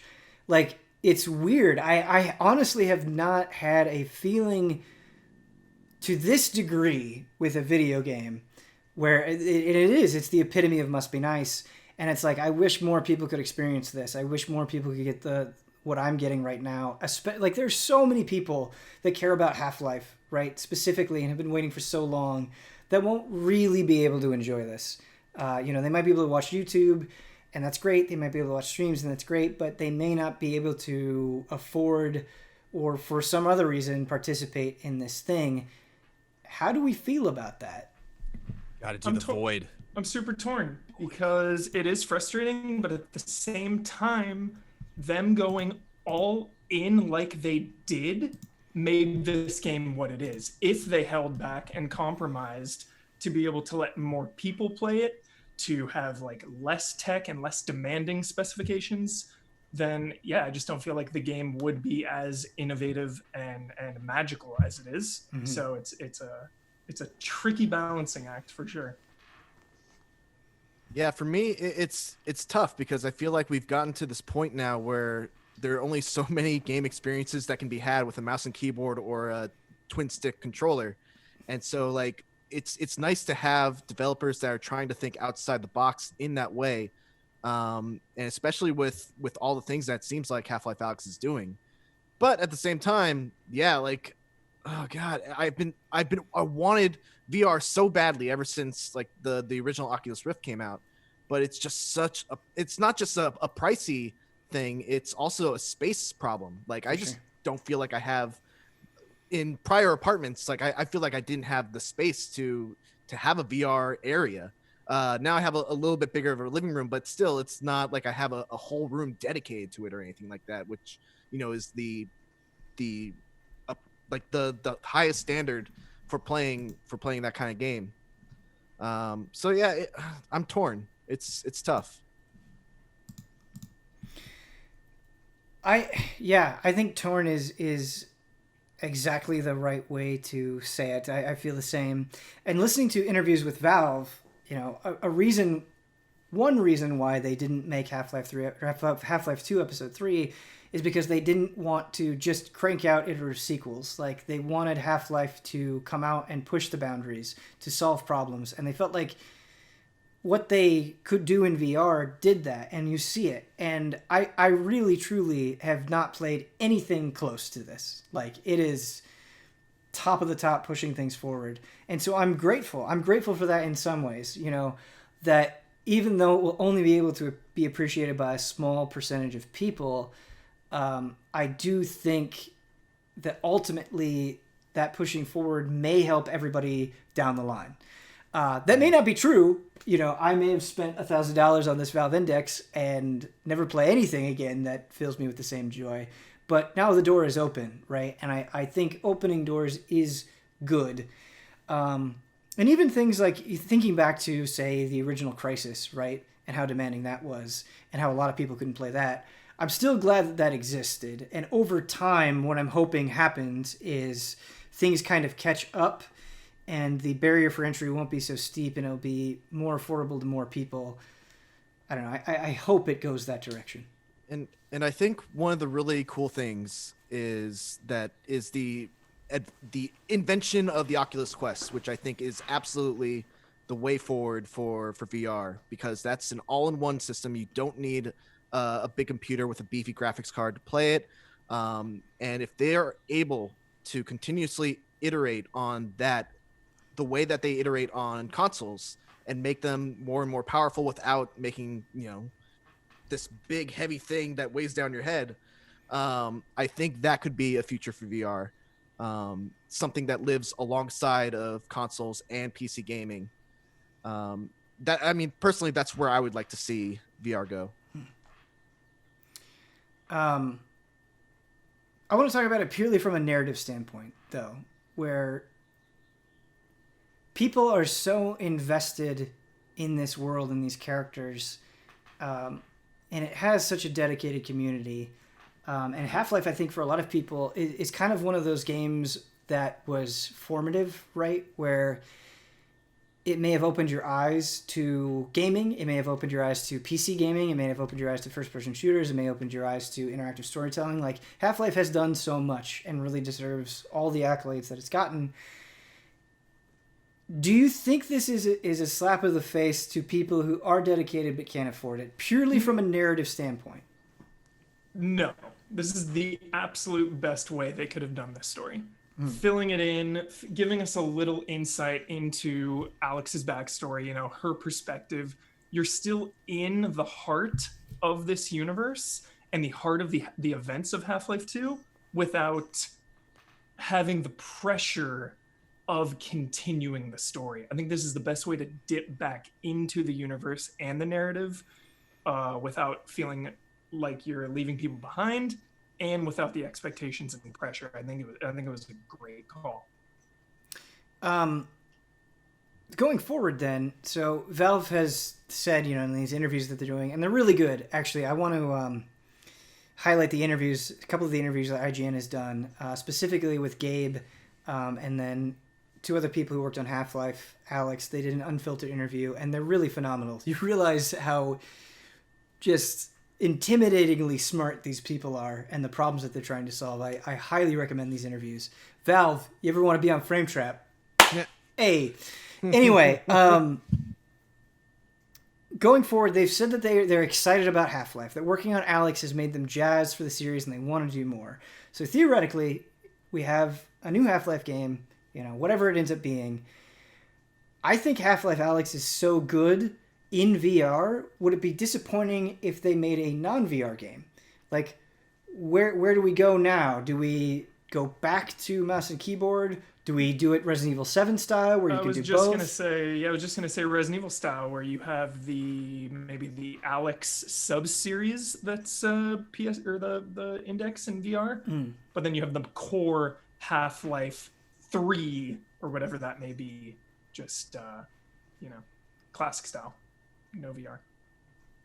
Yeah, I think if you do Half-Life 3, you have to do it outside of VR. You have to throw a bone to too much of a barrier to those fans that have been waiting so long, and just won't be able to afford a VR setup.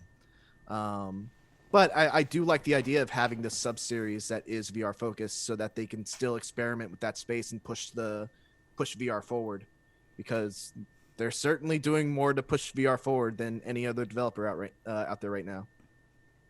I want to talk about what you think Half-Life Alyx means for Valve games in general going forward. Obviously we've had very different periods of Valve, and recently I think they've definitely been more involved in service games and sort of outside projects. You had things like Steam boxes and all that stuff. So they've gone into a bunch of different directions. Do you think Half-Life Alyx is sort of this anomaly? Are we going to see more single-player games? Or what does the future for Valve look like? Bright. Why? Looks bright, Ben. Why does it look bright? I just feel like Valve pushing technology forward with games is just awesome. I had the must be nice when Half-Life 2 came out, because that was on PC, pushing graphics to the next level. I was fortunately able to be there and play that. Now they're back at it again, just pushing this entire genre forward. And just from the response and how amazed everyone is that's played it, that's gotta be eye-opening to them in the studio. All this hard work, we haven't made Half-Life in so long. People are probably ready to just tear it apart. They're ready for Half-Life to fail because it's been so long. And it's like, no, this game is amazing. So that's got to feel really good. The game is impeccable. It's sorry, go ahead. I think Valve is a unique corporation in that they kind of are able to play by their own rules. They don't need to continuously put out games in order to keep their lights on. Yeah. Because they have Steam. So I don't know how much Half-Life Alyx is going to change their strategy with releasing games. I think they're still going to be that company that is only going to put out a game if they think that it is something that is going to change up gaming for some reason. So yeah, I don't think much is going to change in terms of Valve's output. That said, I do think that Half-Life Alyx is opening the door for Half-Life 3 in a way that it hasn't been open for a long time. So fingers crossed we get Half-Life 3. I want to talk about kind of the weird position that Valve is in, where they have all these properties that like are, you know, top of the shelf beloved. I mean, like you talk about Portal, you talk about Team Fortress, you talk about Half-Life, you talk about Counter-Strike, you talk about Dota. I mean, these are all, you know, in the upper echelon of belovedness when it comes to video games. And I think because of that, Quick Tens, right, like actually Quick Tens. I can imagine as a studio that it is immensely frustrating, and something that they kind of talked about coming into Half-Life Alyx is they were like, we couldn't deal with like trying to make Half-Life 3. So we didn't make Half-Life 3, we made this thing. And I totally get that, and I think that speaks volumes from a creative standpoint of like everybody wants continuations of all of these properties all at once. They want more because they love it so much. Do you think that inhibits Valve? Do you think, or on the flip side, you know, is there a responsibility there to make those fans happy and to keep going down those paths that they've started? That's the thing of VR. You just can't. I think a lot of the teams that I've seen making big plays in VR, especially people that are making stuff that is supposed to, you know, intended somewhat to be a system seller, I don't get the vibe from them. I think it's unrealistic for them to be like, we made it, this is it, this is where the tide changes, and you know, everyone's just going to go rushing to the internet, you know, to order these things.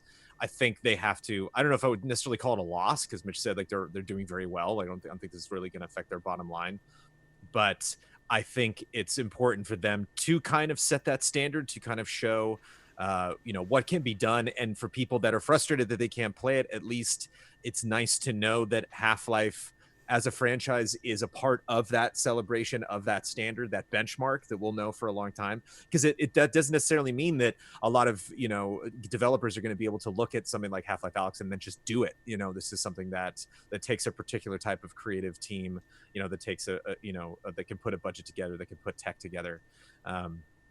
And so one thing that's interesting to kind of double back a little bit and include some of the narrative questions you were asking earlier, Ben, and to put to bounce off you, Mitch, when you were like, I think this could potentially open up Half-Life 3. I think one of the other issues, you know, Robert Guillaume has passed, you know, like one of the, you know, his character is very featured in the storyline, you know, like it's kind of one of those characters I'm very curious to, you know, to continue their story. And, you know, this actor is no longer with us. And so there's a lot of like a new cast that you have to deal with in this game. It's gonna be interesting to kind of like rewire my brain when I go into Alyx to be like, okay, it's a whole new thing, but that's fine. Every time like Teenage Mutant Ninja Turtles reboots, you're like, all right, it takes like an episode or two, and like, okay, now I'm in sync with it.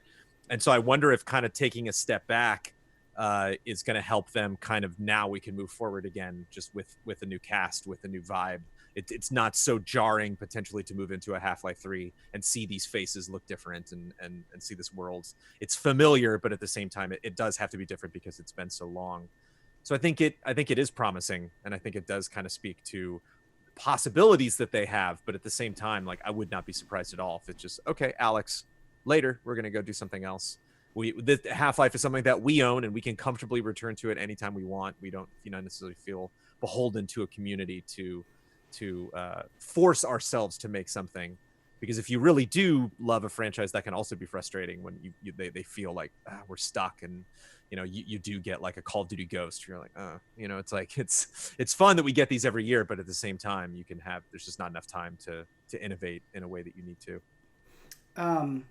You mentioned just having to reconcile with like a new cast and a new look for things. And I think that's it. Like, that's the beauty of Half-Life. And this may be just, you know, me and the way that I kind of absorbed it. But so Alyx, for example, I adore Alyx as a character. I think Alyx is a very brilliant character, and the way that she integrates into Half-Life 2 and its episodes, and how she kind of serves as the emotional anchor for Gordon Freeman as the silent protagonist. Like, it's so good. I could talk about it forever. I was really bummed when I found out that it was a new voice actor for Half-Life Alyx.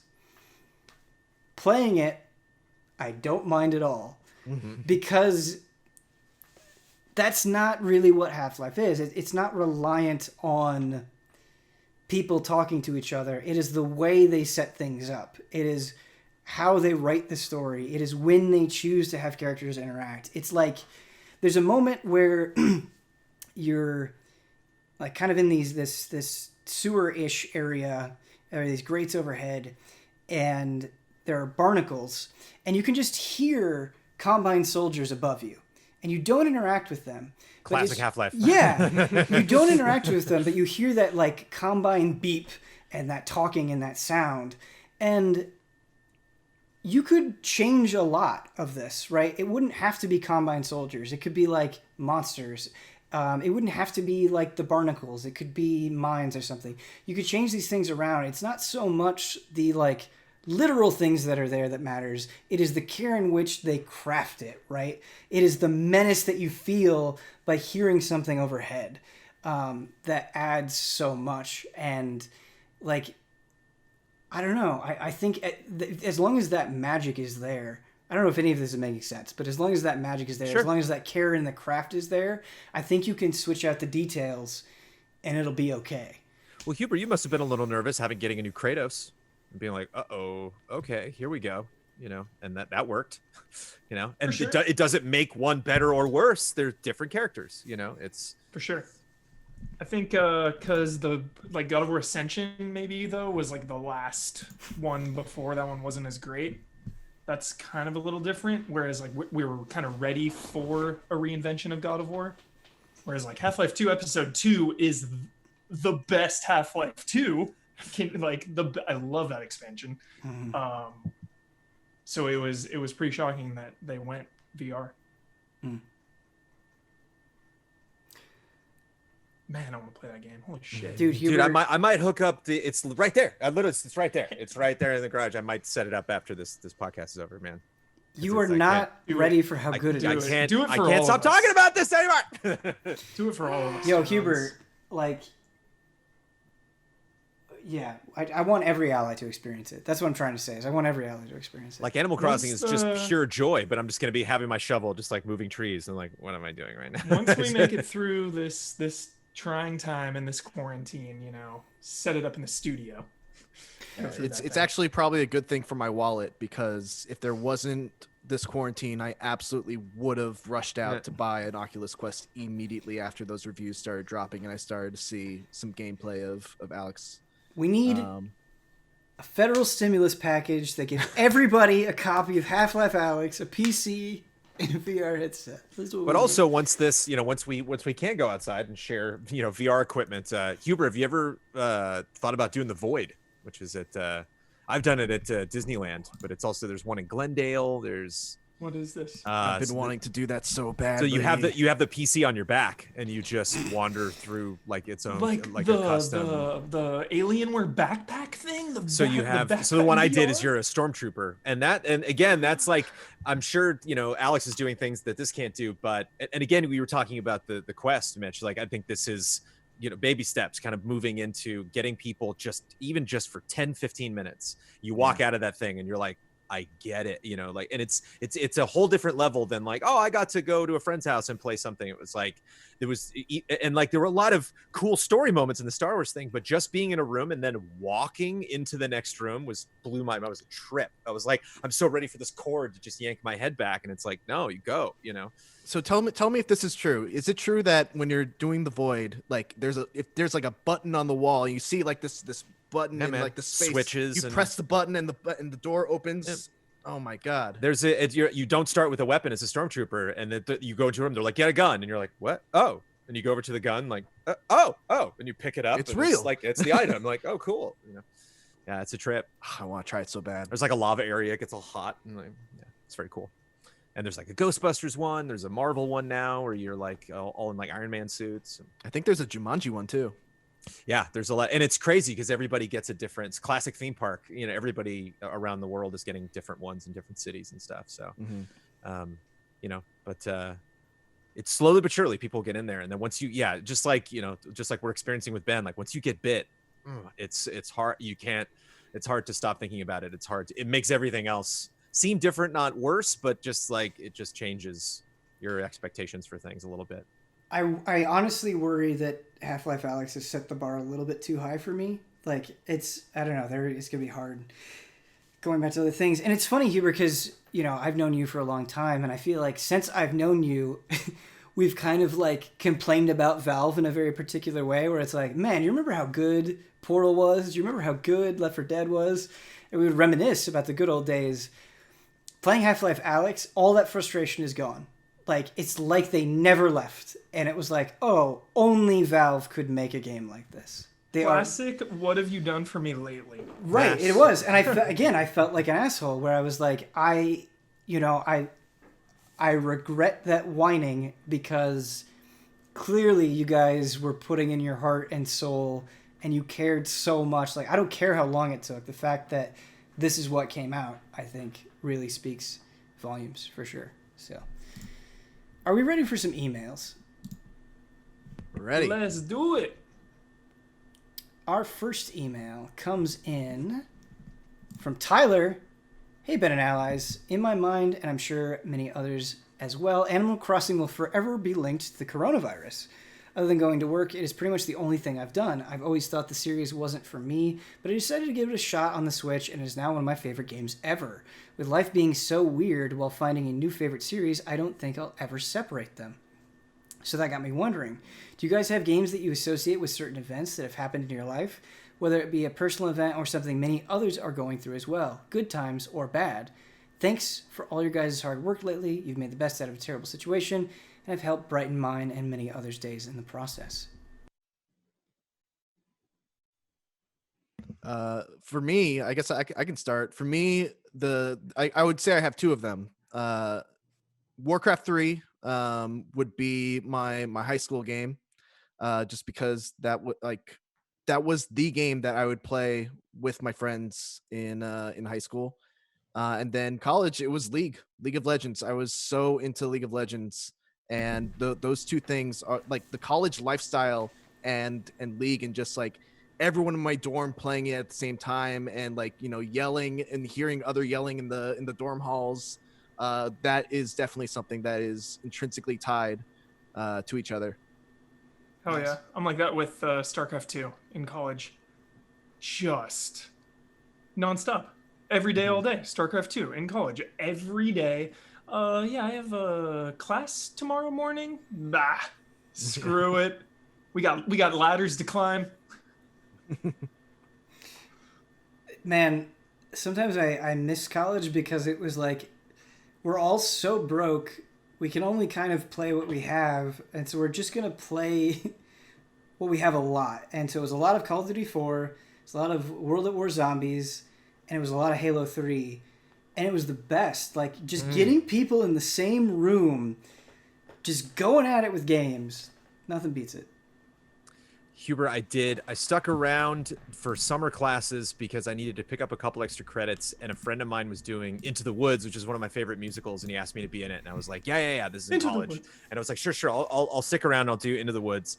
And so I was living in the dorm, but like I didn't have a lot of friends left in the city, and so and the friends I did have, I would hang out with like at rehearsal, and so I had just a lot of nights like alone in this dorm room, and I didn't bother decorating it because I'm like, I'm only gonna be here for like 4 or 5 weeks. And during that time is when Perfect Dark launched. And like GoldenEye came out, and I was like, are we getting maps? What are they doing? What is Rare doing? Like, just like make more of it. You know, the Tomorrow Never Dies like sucked. And it was like there was other teams making stuff. And I was just like so hungry for like another game that was like this. And I think Perfect Dark was like my first like anticipated game. Like the first game where I was really like, when? Like I knew the date. Like I was like, any news I would just like consume. Everything else I was always like, oh, I got plenty of games to play. Yeah, exact same with me, with Perfect Dark being my first hotly anticipated game. Dude, like the first game that made me aware of release dates. And it was everything. I was just... The fear of missing out by not having an expansion pack. I remember they were hyping that up in magazines. Like, well, you're gonna need the expansion pack. Here's what you get if you don't have it. I'll always remember that. Dude, Blood, where are the Perfect Dark codes? Matt? It's funny because I feel like now, if something like the Nintendo 64 expansion pack came out, I would be like, this is such bullshit. What a ripoff. At the time, I was like, plug that in. Like, let's pump it up. I was so on board with it. Shit, what was I going to say? I lost it. It's gone. It's gone forever. Any other memories? Maybe it'll come back to me. World of Warcraft in high school, everybody going home after school that day and booting it up, School's out at 3, everyone goes home, gets it, and I just remember that evening, all of us calling each other with questions, like, oh, how do you do this? Or like, oh, should I do this character? Like, oh, how do we meet up? It was just that non-stop calling each other is so fun. For me, Bloodborne is also another one because Bloodborne was kind of the game that got me back into games journalism. Because after Gamefront went under, I'd been doing a lot of freelancing, and eventually it got to a point where I was like, all right, you know what? I need a stable paycheck. I need to find something. I ended up getting like a job at Universal doing janitorial services, and then I got an email from someone who worked at The Escapist saying like, hey, do you want to review Bloodborne? And I was like, man, they're going to pay me like $75 to do this, but I can't give up the chance for an early copy of Bloodborne. And fortunately, things started looking up after that. That is awesome. That's a hell of a story, dude. I remembered the thing, Pokemon. I feel like I've never really gotten to say this, but so Pokemon Gen 1 specifically, everybody was into, and I made so many friends and just had like a really good local Pokemon community early on in school. And then all of a sudden Pokemon wasn't cool anymore. And so it was like, oh, I'm just enjoying this thing by myself. And it's still really good. I still really like it, but it sucks that no one else is into it anymore. And I remember that really affecting my ability to get into Pokemon in the same way, and why I fell off with it for a really long time is because that initial experience was so strong and captivating. But now it's cool. That's what the internet is cool for. Like, it's great hopping onto social media and seeing all these Animal Crossing posts and feel like you're kind of going through it together. I think that's neat. Our next email comes in from Jared. We got a nice lighthearted one. A fun little thought experiment to discuss, which recently came to mind, would be, what are your desert island games and why? To me, this isn't necessarily your favorite game or the best game, but rather, what games could you see yourself playing over and over again if you had nothing else to play? I was thinking about some of my favorite open world games like Breath of the Wild or Witcher 3, which I feel like would give you so much replayability and keep it fresh even after countless hours. There's no right or wrong answers here. Would love to hear your choices. Love and respect. The original Resident Evil 2 is my favorite game. I play it every year, so definitely that one. Witcher 3, obviously. And Bloodborne, there we go, top 3. GTA Online. There's just like 500 hours of stuff to do in that game that I just had to give up on. I'm like, I don't have time for this. But like, ooh. For me, it would probably be, if I can get only one, recency bias, it would probably be Devil May Cry 5, just because it's a game that I can come back to and still have such a blast playing and feel like I'm still getting better at it. And I got all the time in the world now. Yeah. Bring on the Bloody Palace. I feel like Counter-Strike I would never get sick of. Devil May Cry 5 is a good one. But any Monster Hunter, I feel like you could give me any Monster Hunter and that would be good.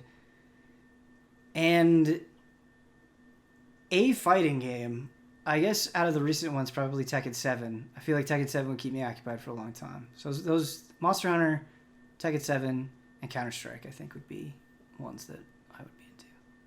Could pick a lot of things, though. Phantasy Star Online 2.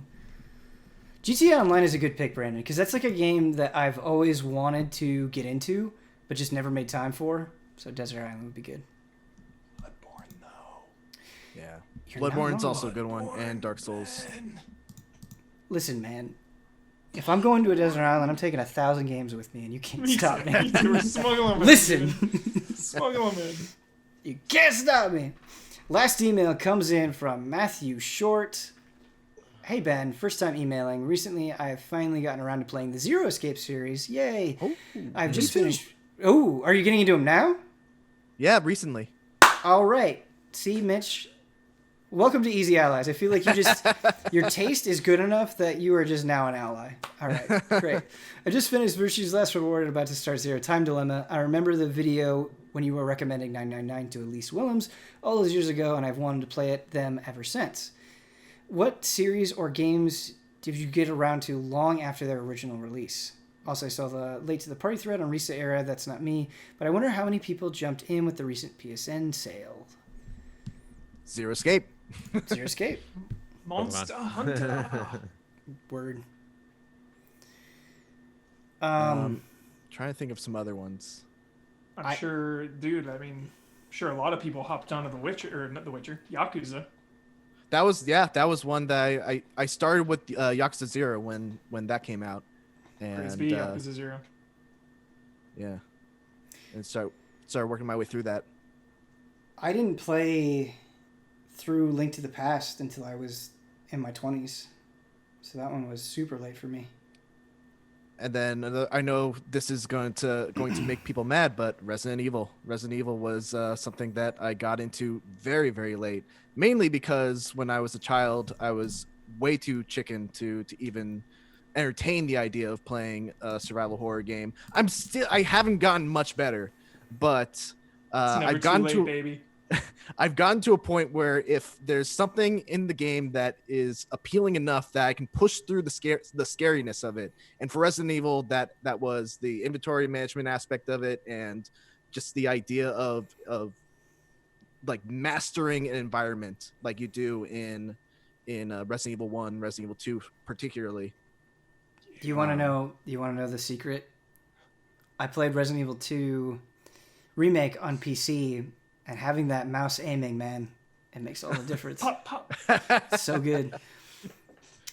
What is your favorite Resident Evil? We now have to judge you harshly. Probably remake. The first remake.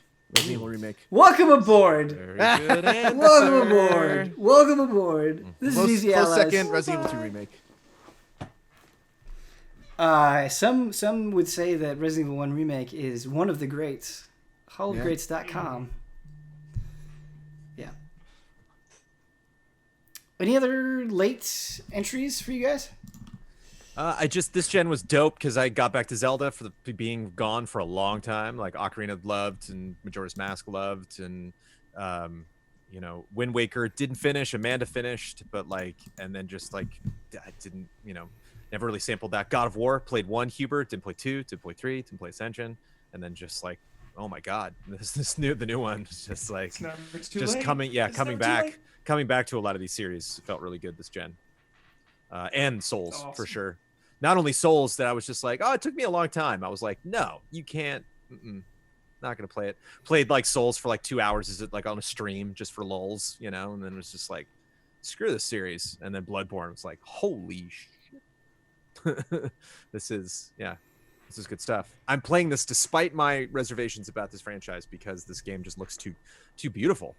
And then once I really got into the throes of it, was I get it now. Okay. Where are the Elden Ring codes? That's what I want to know. One of those trailers, man. Hubert, you muted yourself. Oh, I'm going to say for my future self, whether that's a month from now or 3 years from now, Fire Emblem. One of these days. One of these days. It's right there. It will happen. It's right there. I know. I mean, we all have that stuff, right? Don't worry about it too much. I went to the Bandai Namco press site today to get some screenshots for Pirate Warriors 4, and they have Elden Ring as the main homepage on the login. And I'm like, well, okay, where is it? Give us something. Soon.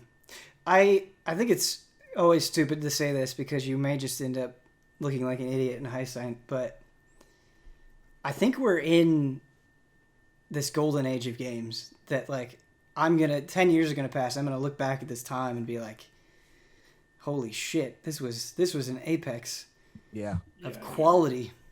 Straight up.